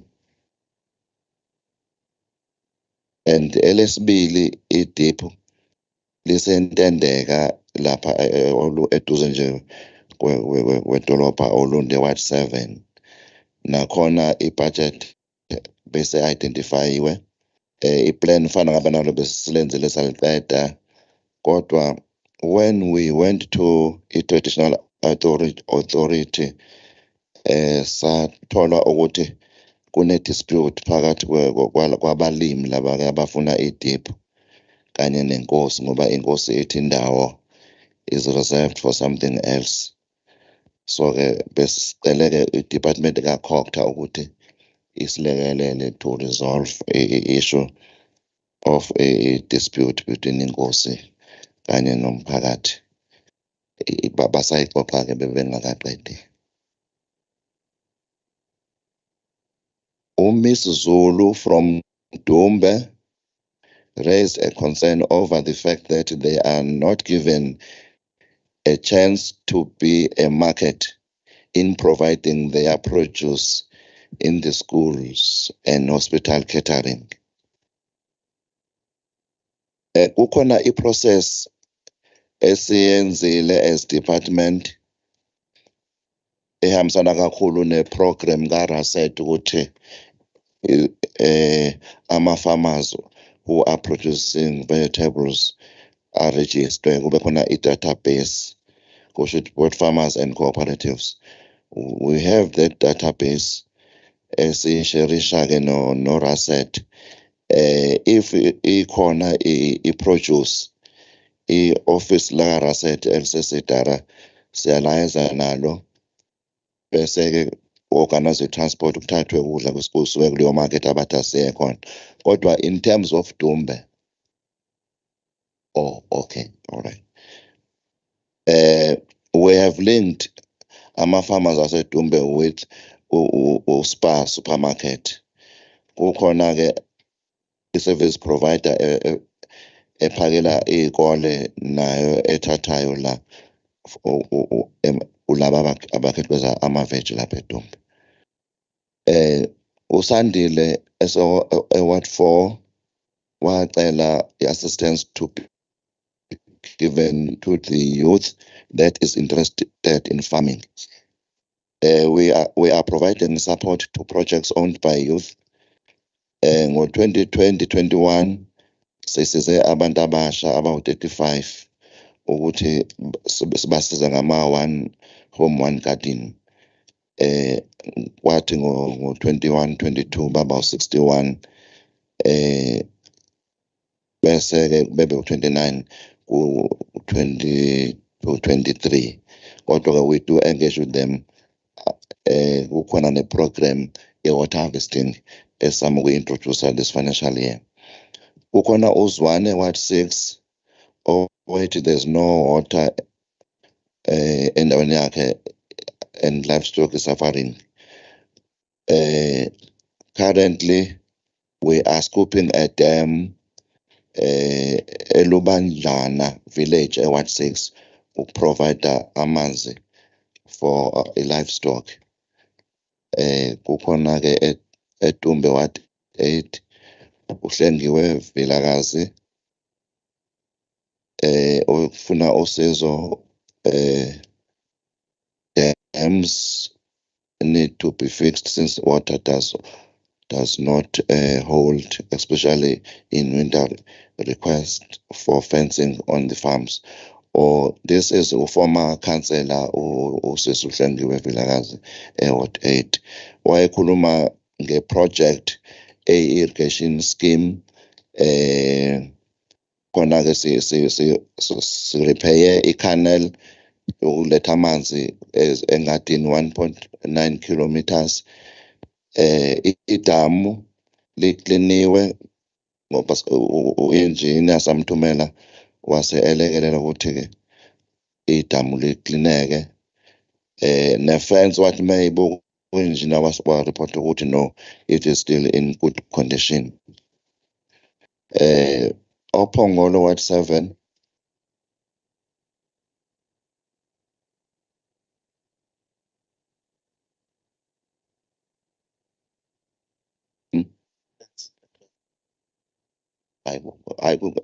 is a printing error. Chair. Ngiyabona la ukuthi the dam nakukhona. No, it should be the fence, Chair. Sorry for that mistake. Mr. Kumalo wayecela i-borehole and dams for livestock Ophongolo Ward 7. We are going to provide a borehole this financial year ePondwana through a program esibizwa nge-Communal Improvement Program. I-procurement process isiqalile, Chair. Bese kuzothi Mr. Dladla eDumbe Ward 6 naye ucela amanzi. The business plan for kusho ukuthi i-business plan for uSiyaya irrigation scheme nayo esebenzisa ama-canals was submitted to land reform by approvile for irrigation base bethi izo implemented during this financial year before the end of the year. They are waiting for service provider. Mrs. Ngwenya becela ukulekelelwa ngokulima We do help abantu abadinga i-mechanizations. Siyamlekelela ke uMrs Ngwenya ukuthi uma efuna ukulima ngo-2021 nango-2022 u-tractors wakhe sawulima. This financial year edlule ubengacelanga-ke usizo. uMr Dlamini uSiphiwe eBaqulusi, he is the chairperson of Bonsanani Cooperative esinike ogandaganda abathathu. Wekhala ngokuthi uba nenkinga ukurepair ogandaganda. Unfortunately, the department does not have a service provider to do repairs of tractors lawa akuma-communal estate noma kuma-cooperatives. What we do ukuthi sibalekelele ngokuthi ngenxa yokuthi bakhala ngama-running cost, sibanike ama-inputs njengo-fertilizer, seed nemithi yokubulala ukhula ukwehlisa ama-costs. Lokho esibenzele khona ukubhalwe lapha kule minyaka edlule. Ngicabanga ukuthi those are the issues abevelile, Chair. Ngiyabonga. Thank you, Mr. Dlamini. Honorable members, any comments on the report presented? Honorable Mshengu. Thanks, man. I spoke that we found the team that appreciate the intervention that will be told in the past. About the best that was being and the when my skills, I hope the team was noting this happened as action. But I'm worried in the Mantua Poke and a kind of my bear. Whether they are still under guarantee, Uganaganda, by its nature, Uganaganda, it's very expensive. Can't expect let's say some hydraulic partners has broken down. Umuntu ulayeza kumele lokhu respect.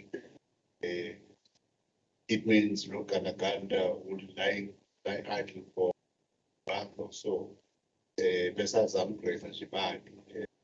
That hydraulic pipe and all that.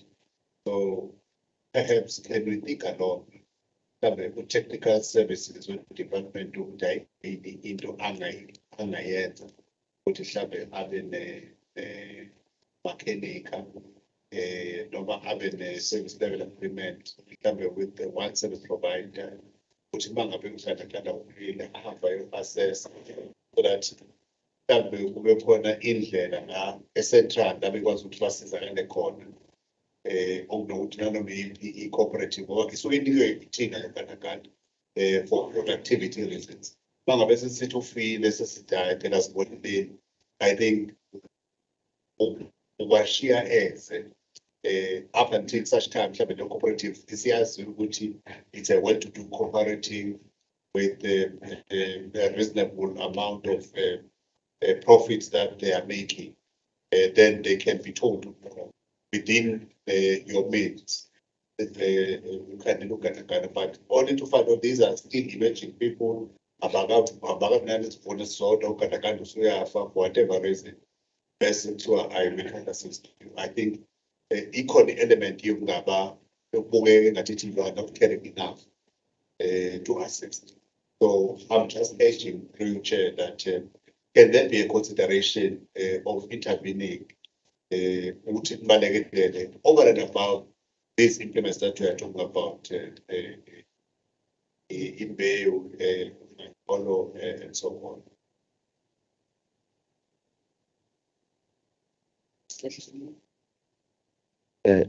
Ngicabanga ukuthi umuntu well-placed kanye mhlawumbe okay. Bengicabanga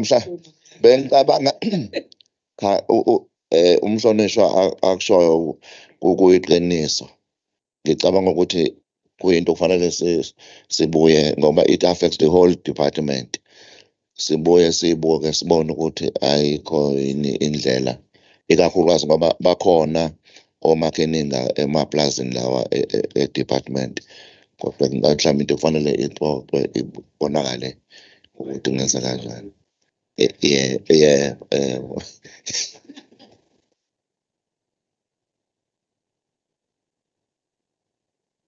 Eganele Dabonga Abenchiza Senwensi responding the issues that were raised by our committee.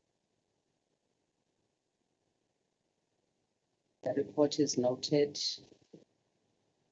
The ways we are going to that the corners in the when it's in the other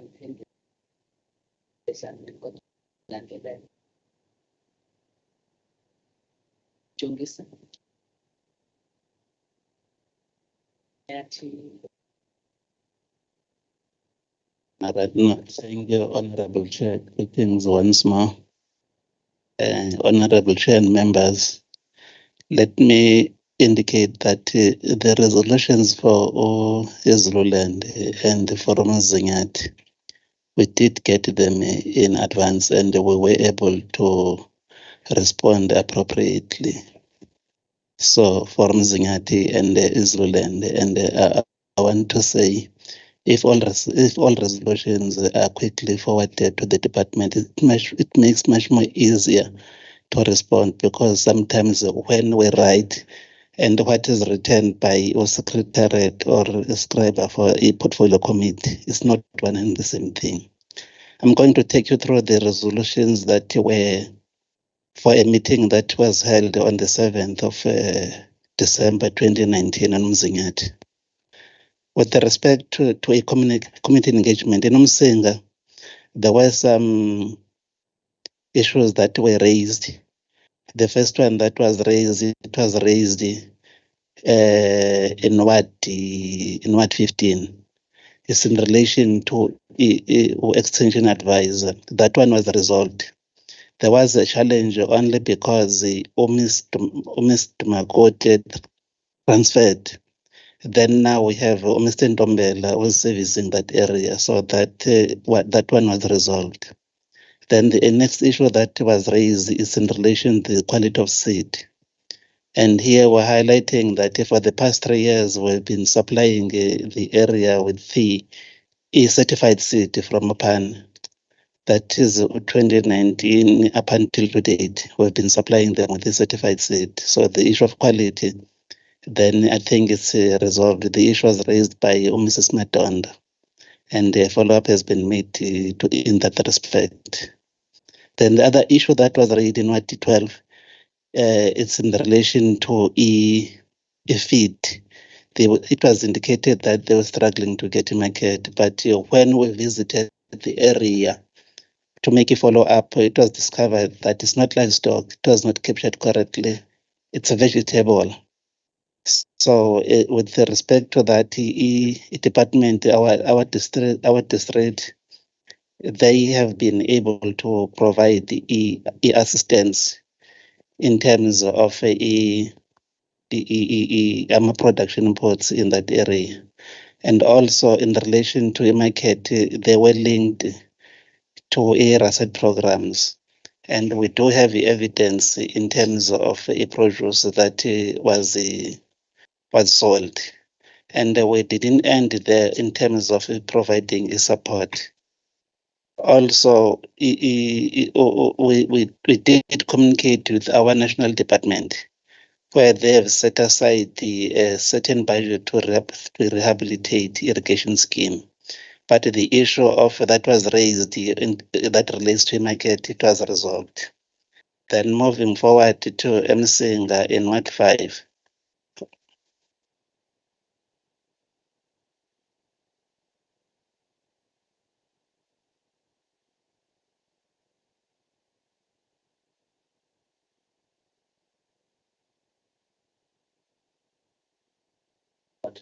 Okay. It says Department of Agriculture, Land Reform and Rural Development provided 3,870 10 kg potatoes, 1,150 onions kg, packaging material in support of 86. Okay.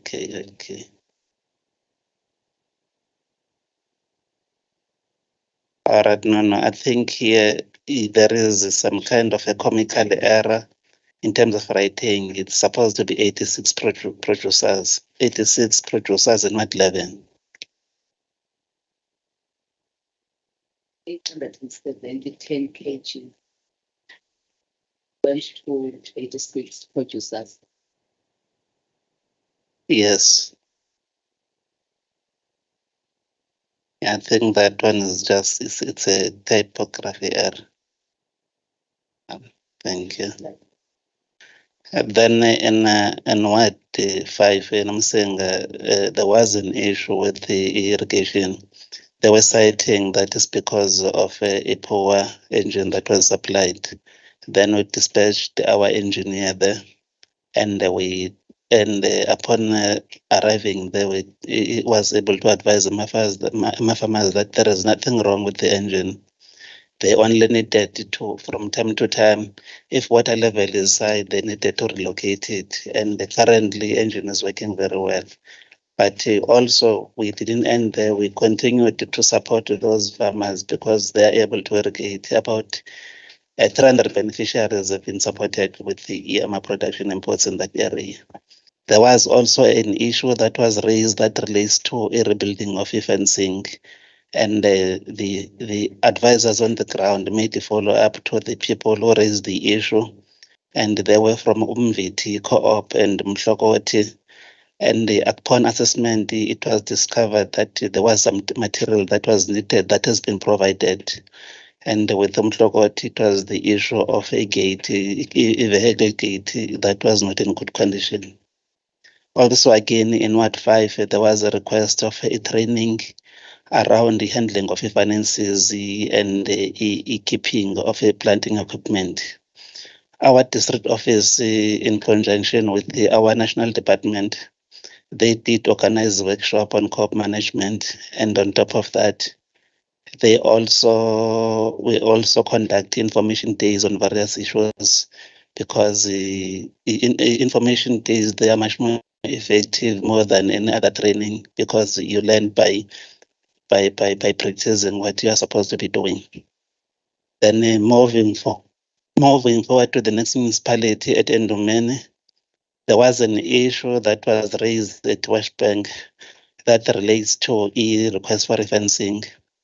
That one has been resolved. Emeralds were of barbed wire and 50 poles were supplied to the farmer. And we didn't end there. We continued to support the farmer with the feed. And also we facilitated market, and also we also supported the farmer with mechanization. We didn't end there. Then moving forward to a community from Ward 3, where they requested that provided class lelendane komo noma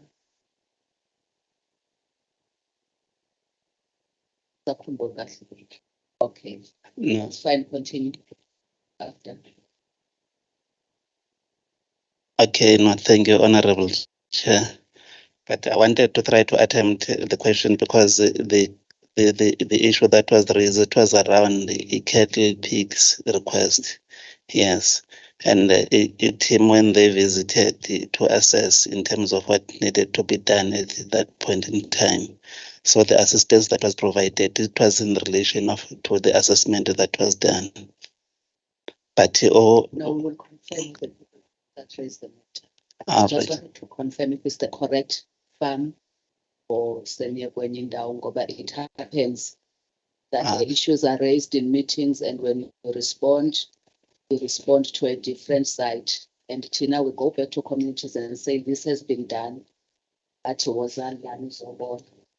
Right. That's why I wanted to be sure that you were speaking about the same site. All right, no, thank you, Honorable Chair, for that. We also supported Mr. Quinn, who raised the issue with the AMA-Bills of 55, in fact, yes.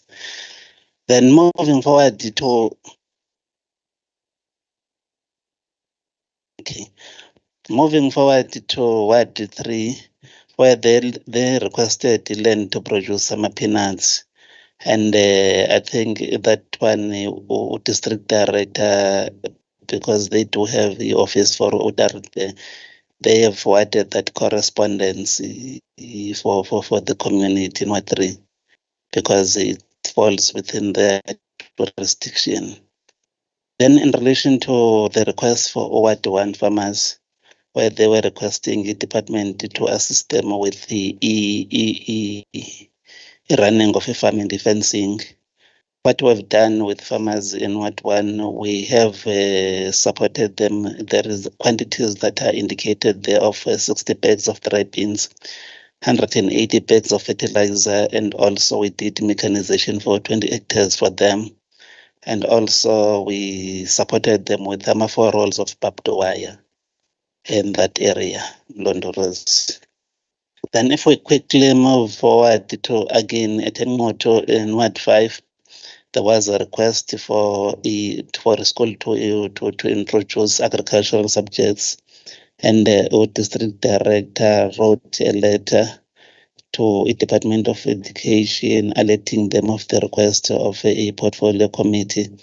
And he also indicated the schools that are in Ward 5, which is Nomatlaga Primary, Botlebez, as like Nana combined, Begizizwe High School, Manglichana Primary. Then, and also there was the concern that as a department,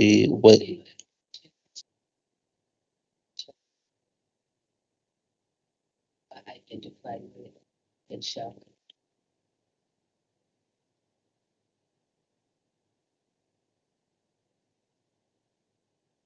So yeah, we have not yet followed up, Chair. Maybe that's the exercise that we need to do, just to follow up on the letter that was submitted to them. Because after the engagement, we then saw that it was not necessarily only within our authority, the Department of Basic Education, that can assist us to introduce agriculture as a subject within what they offer schools identified. So we then wrote a letter to them. What we need to do is to then follow up, and so we just get confirmation that they are indeed acting on the request of the portfolio. But if I remember, the SDL did not deal with the issue of the OE offering agriculture as a subject. The communities were saying, because of the living conditions of the communities there, it would be nice to have gardens or agricultural activities inside those schools. To an extent that those gardens can even help needy families around those schools. So it being a deal only with the subjects being offered or not, but having these gardens in schools because they are safe. Also Georgia and so on. I think I show Anjalo. So next time,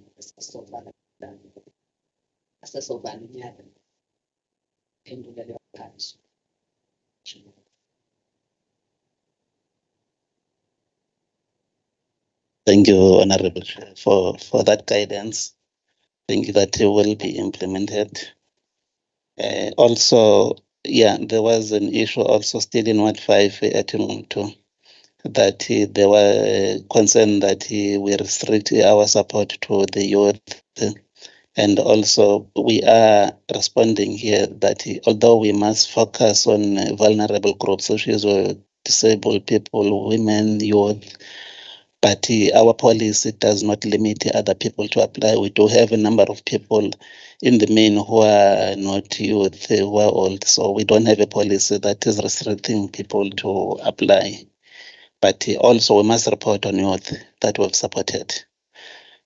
And in Ward 12 of Enmoto, there was Inkosi Umlife, who has 12 hectares, and he was requesting a tractor and some farming equipment. Like OHOD indicated that we are constrained by a budget here, which is going down instead of increasing. We're trying to make sure that everybody who wants to plant is able to plant. We have used the mechanization to support Unkosumlefe to plant the indicated to 12 hectares. We planted to 15 hectares on his behalf, but around Unkosumlefe also, we have made other developments in terms of providing a deep tank and also rehabilitating a dam, also fencing some kilometers. So there is a lot that is going. We are continually supporting the area with the mechanization, whilst we're not able to purchase that tractor for 15 hectares.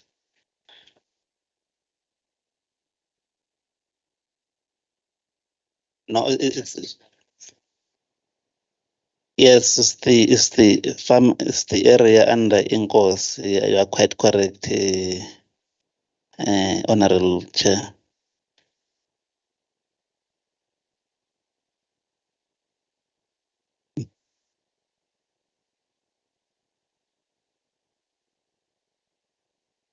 Okay. All right. Now it's the farmers under Inkosumlefe, but they were making a lot. They were visible as a department in that area. Yes. Then that was the last slide. Thank you, Honorable. Mr. Chair,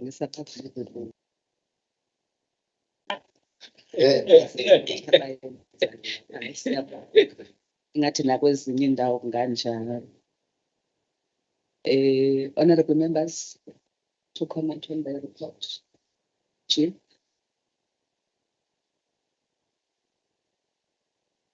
Thank you, Chair. Mr. Chongis, you mentioned something about the irrigation, but through Uhlalo, if you recall, when we were at Umsinga, if it's 2019, because we were talking about 2019, their main problem was soil erosion. We had to travel and go down and whatever, but it was horrible. I remember we even recommended the growing of certain type of a grass. That grass, or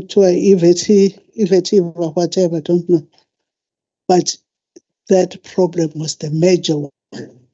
What have you done to that effect? Thank you.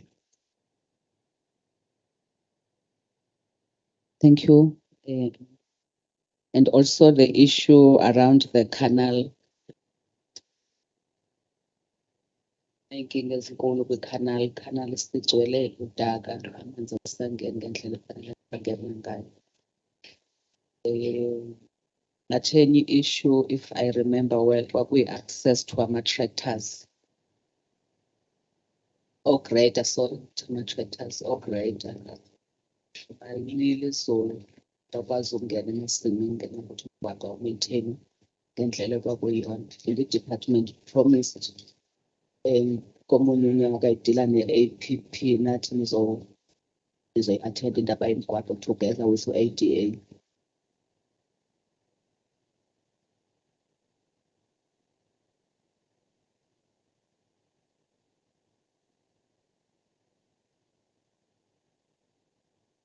Thank you, Honorable Chair and honorable members.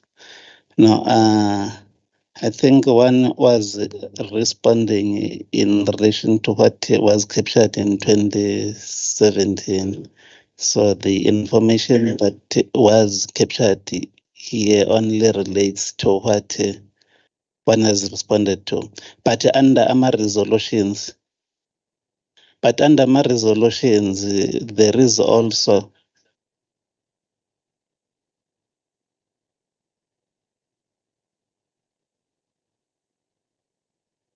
okay, no, thank you. I was saying under my next presentation.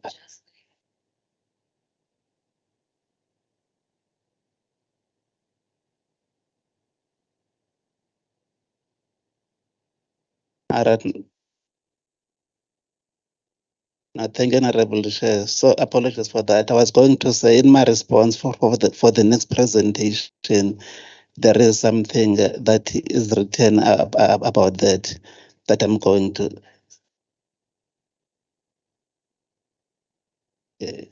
Let me hand over to Mr.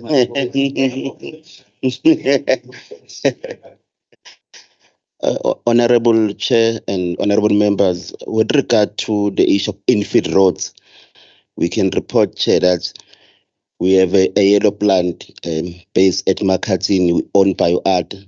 And since that has been revived, it's able to assist in terms of the infield road, Ikakhule Makhatsini. Also, that in the yellow plant, we are sharing with the department in terms of also helping on other areas. But the plant is functional, but also with arbiters, farmer operators, people who are drivers in terms of farmer, the machinery, which is the TLB and the grader. So, Chair, that was the main issue on the infield road at Makhatsini because we could not fix it in time, but internally we are doing it with our yellow plant. Ngiyabonga Sihlalo.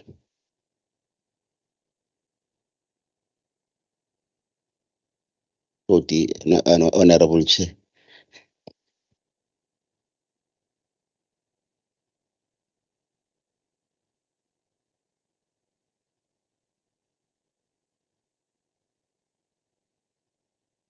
No, thanks.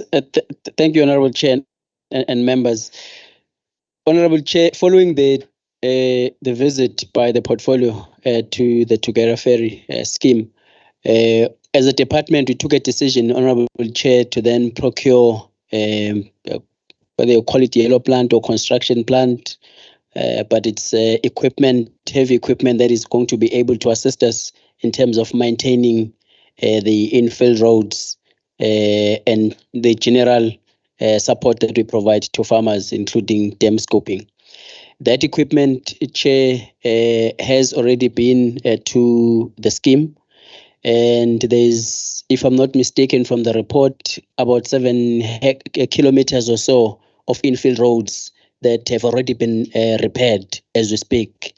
Work is continuing because the scheme is quite vast, but we'll still be able to support the scheme. We will no longer have the problem of the scheme having AMA roads which are not maintained and waiting for any other department to assist, because we now have our own equipment which were able to assist farmers.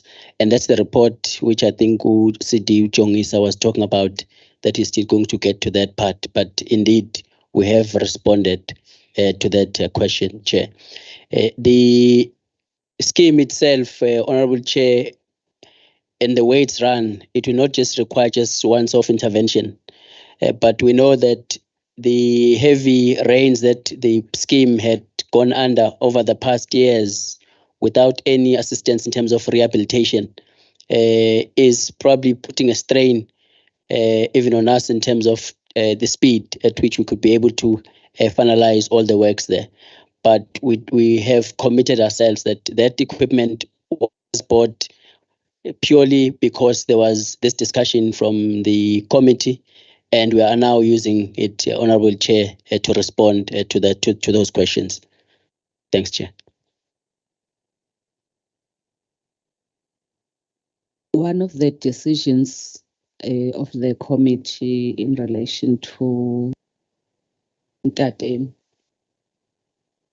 yes, was that ADA must come on board and assist those communities to develop a business model that will work for everyone, and ensuring that we achieve the goals of the scheme itself.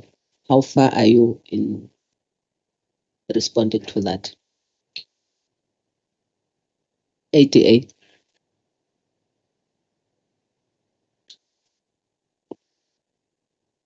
Still COO then.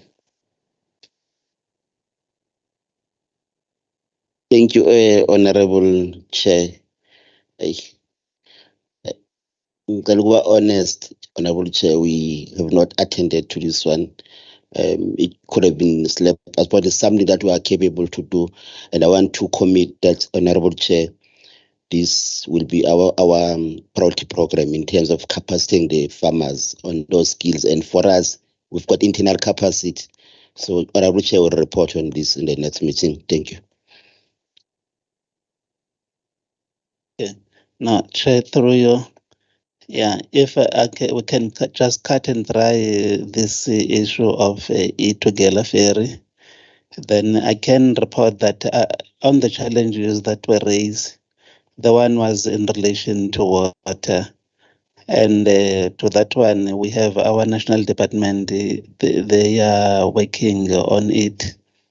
The tender is on the stage of adjudication. And also there was a challenge that was raised in relation to production imports. We have been able to supply them with production imports for 40 hectares. There was an issue that was raised, which was a challenge in relation to farmers not being able to transport their produce. Around that one, National Department has assisted the project with the procurement of a baki and a truck for them to be able to transport their produce. Then also there was an issue that was raised of a road to Oshodi has touched on that in terms of what we've done with our yellow plant. And also, finally, there was an issue that was raised around linking the farmers with the Oraset, which has happened, that now Oraset is assisting our farmers to be able to market their produce. I think I was going to report on the next report, but it's what we recorded in terms of the issues that were raised. Thank you.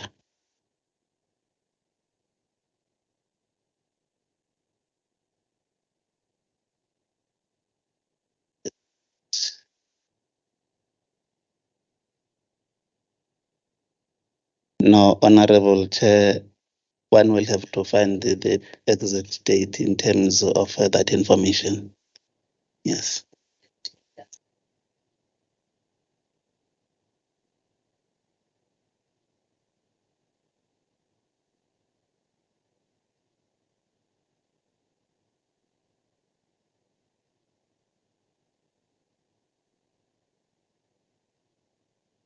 All right. Now, and again, Honorable Chair, because one prepared this report, this is the first report, then one will have to make a follow-up in terms of what happened in the previous term.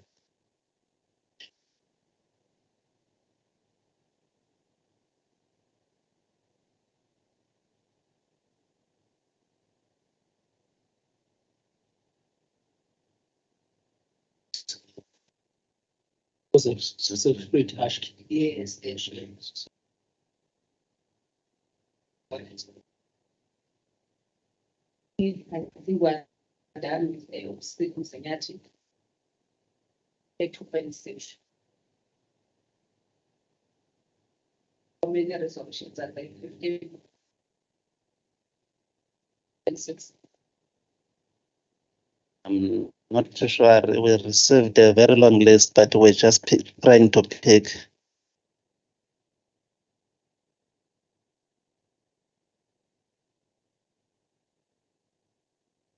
All right, now thank you, Honorable Chair.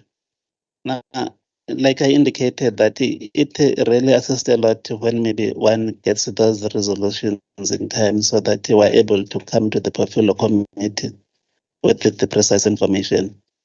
But we've tried all our level best to, within a short period of time, to respond to some of the issues that were done in 2019. The difficult with that is that you must take information, because you'll find that district director is no longer there, deputy director is no longer there, the advisor was part is no longer there.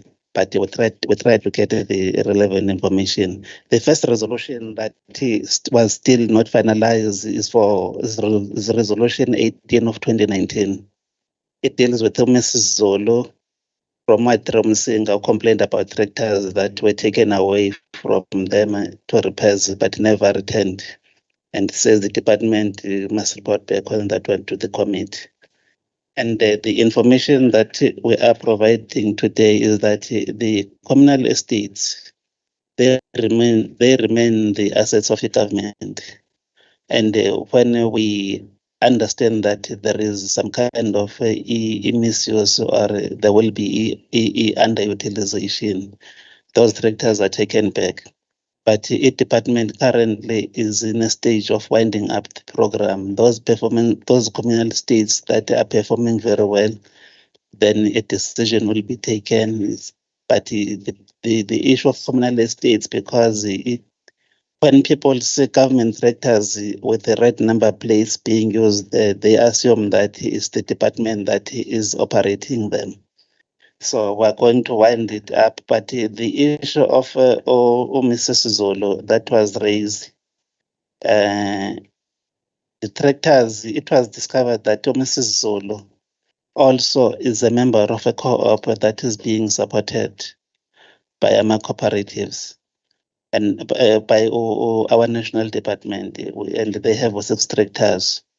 And there's other tractors that were taken. It was the resolution of a district seeing their use there. Then that is that's how we've responded in this resolution, because already there are some tractors that are there to provide the assistance to Mrs. Zol. Then if one quickly moves to the second resolution, the second resolution, it relates to, it's a resolution 19. It's a resolution 19 of 2019. Again, it's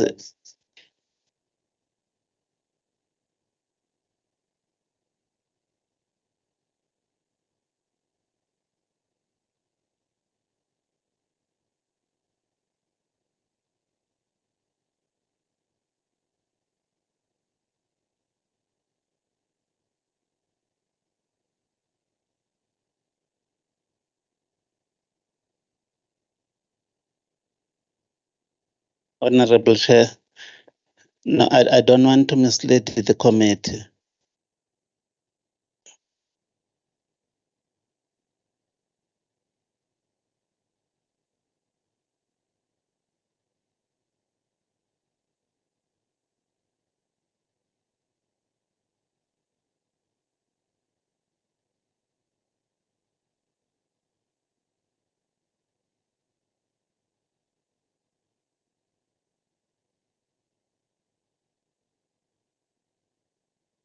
Usually say that that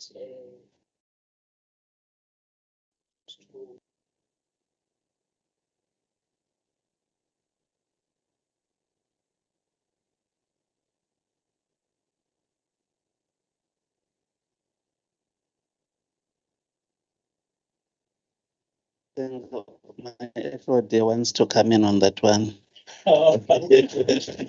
With an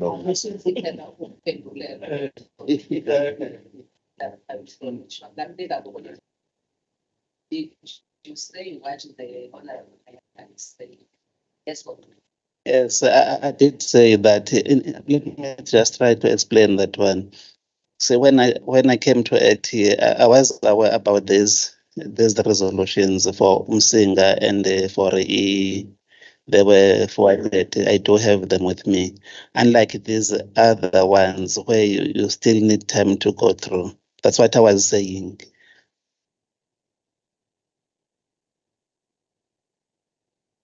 Yeah, that is what I said, the Honorable Chair.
right?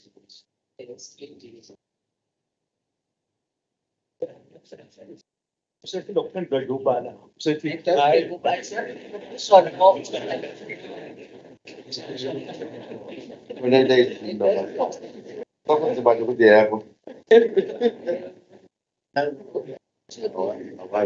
HOD, your last comments on the 3 items that were dealt with.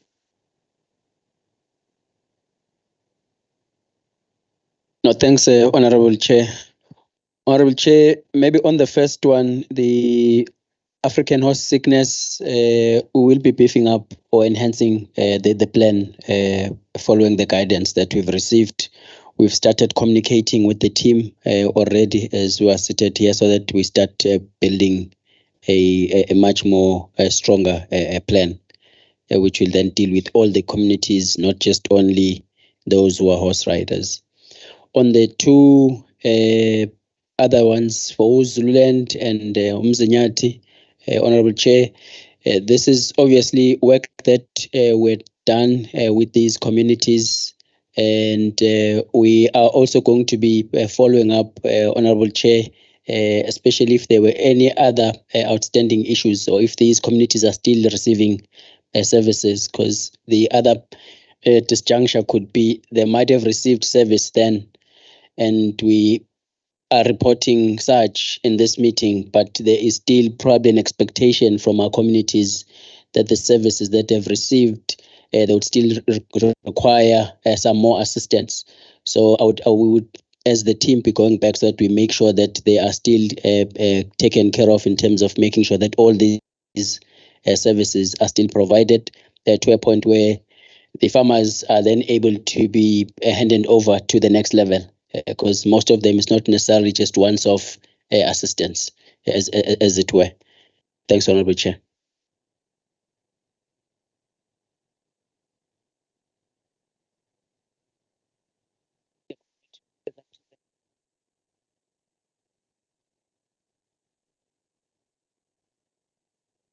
Any other thing except purchasing of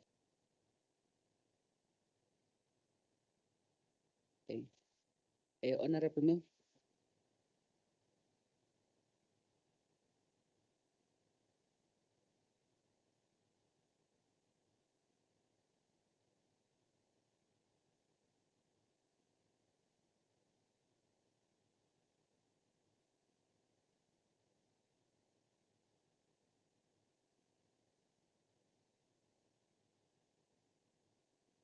HOD? Yeah, no, thanks, Honorable Chair and Honorable Members. I think that's partly why Honorable Chair was making that statement that we would probably have to also go back to all these communities just to make sure that we've covered all areas and they no longer require any further assistance. Because some of them, yes, a once-off assistance with feed, but you still need to just make sure that that support was sufficient to then carry them through. They are not going to be coming back. But as for where there are farmers that we've supported that can now stand on their own, I would say yes, Honorable Chair, there are farmers that government has supported. The only challenge could be that any farmer, if there is going to be government support, it will never be enough. They'll never say they are satisfied with some of the services that were given. If you look at most of the projects, especially in this current term that we have funded and which we are showcasing in our last meeting with the honorable members, you will appreciate that most of those projects are trying to venture into a commercial space and they're at scale. And those projects, in our view, most of them have been supported sufficiently. And obviously, if some of those farmers were to be asked whether they have been supported sufficiently or not, they would still probably say no. But if you look at the support that they've received versus any other small-scale farmer, the support is probably sufficient for them to be able to then carry through the business as it were. And maybe it's just a matter of requesting that such projects probably be visited so that we are able to showcase some of those projects with some sustainable agricultural propositions. Thanks, Chair.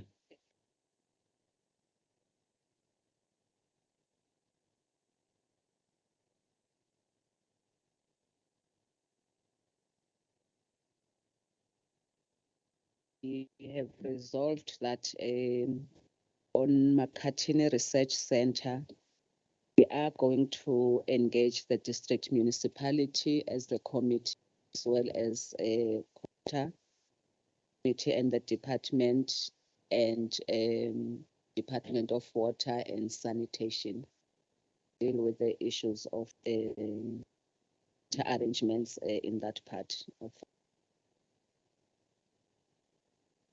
ADA. In our next meeting, they will be giving us a feedback, resolution,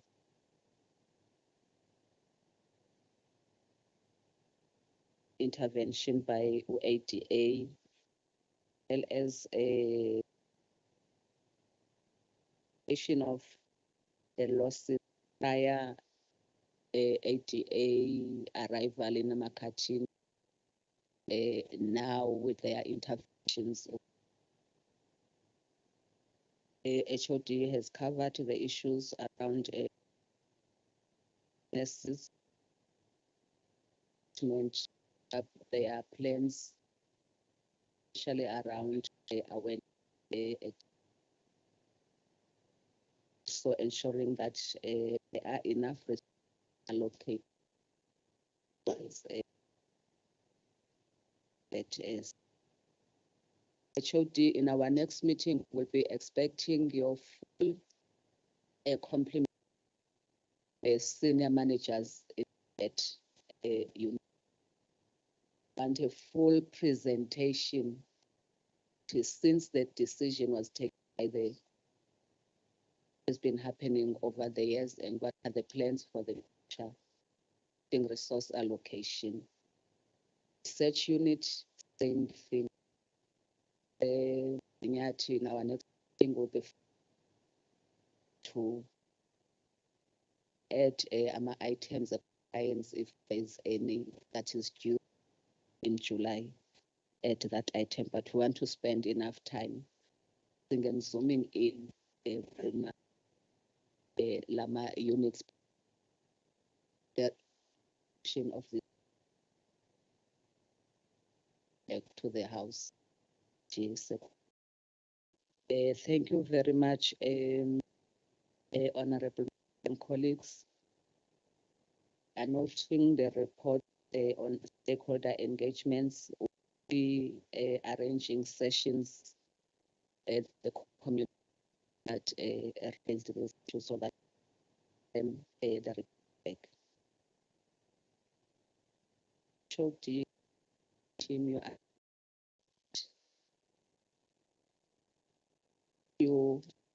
the first site.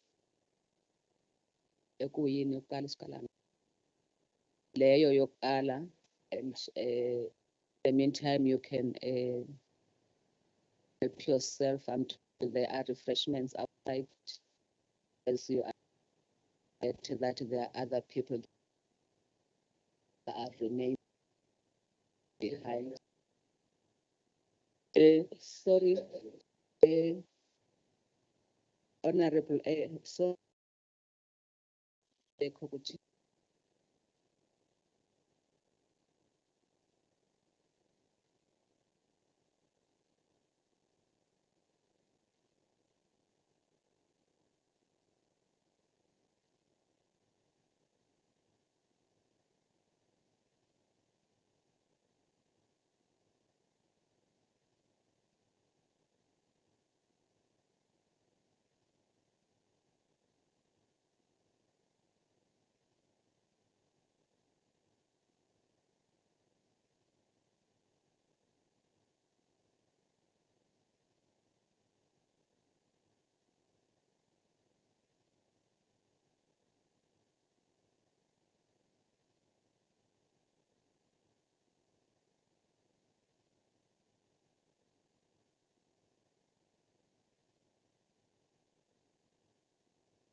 Right,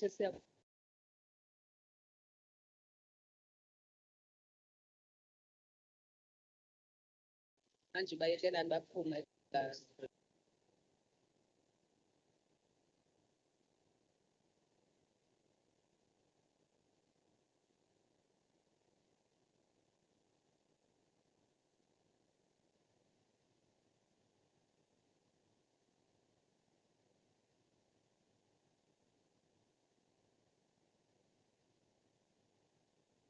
strategy to update.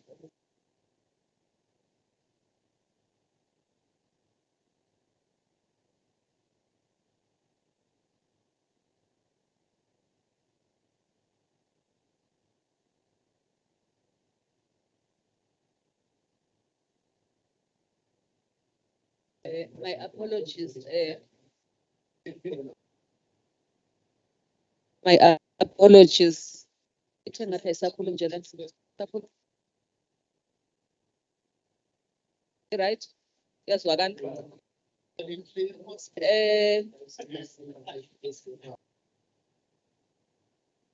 HOD, my apologies, colleagues. I was misled. I was under the impression that briefing will be done by our own officials in terms of where we are going, but Inina that are going to lead your activity. Can we get the report? Mr. Chongisa, ngathi babheke kuwena. Oh, Mr. Dlamini, sorry. Okay. Yes, Mr. Dlamini.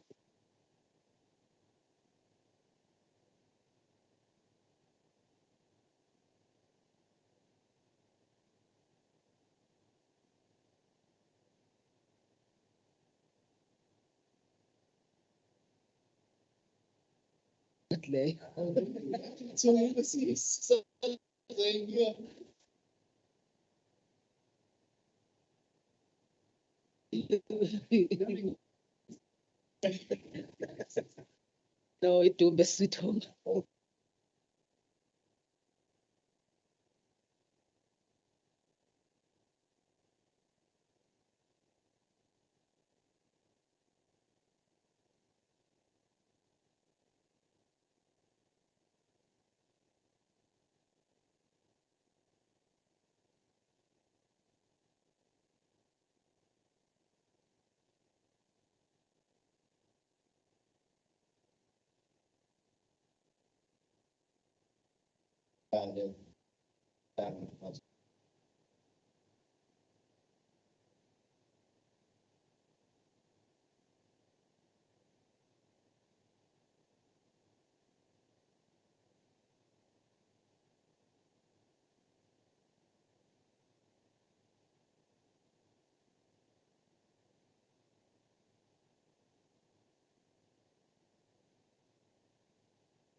Our agree.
2 million, the initial one, was it for the infrastructure?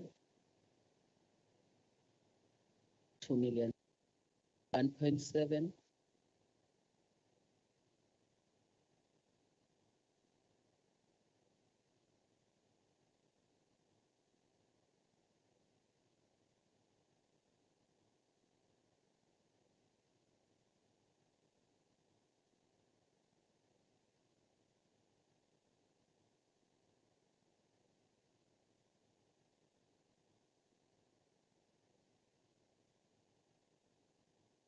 Done by department or you transfer monies.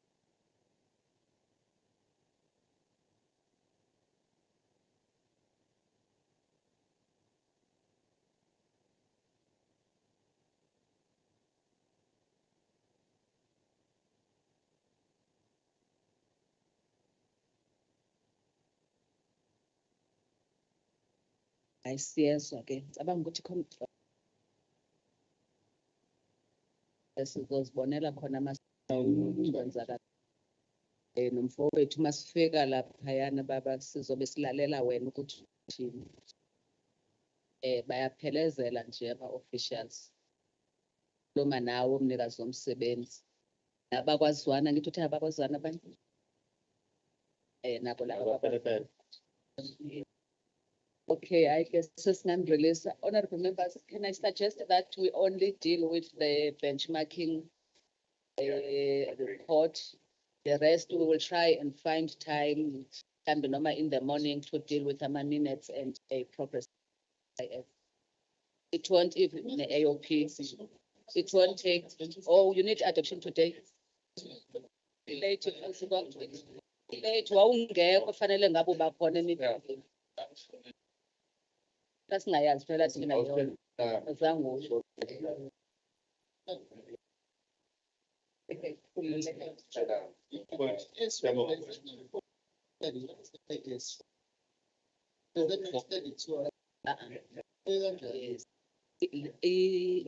Topic here to this time, we are focusing on projects.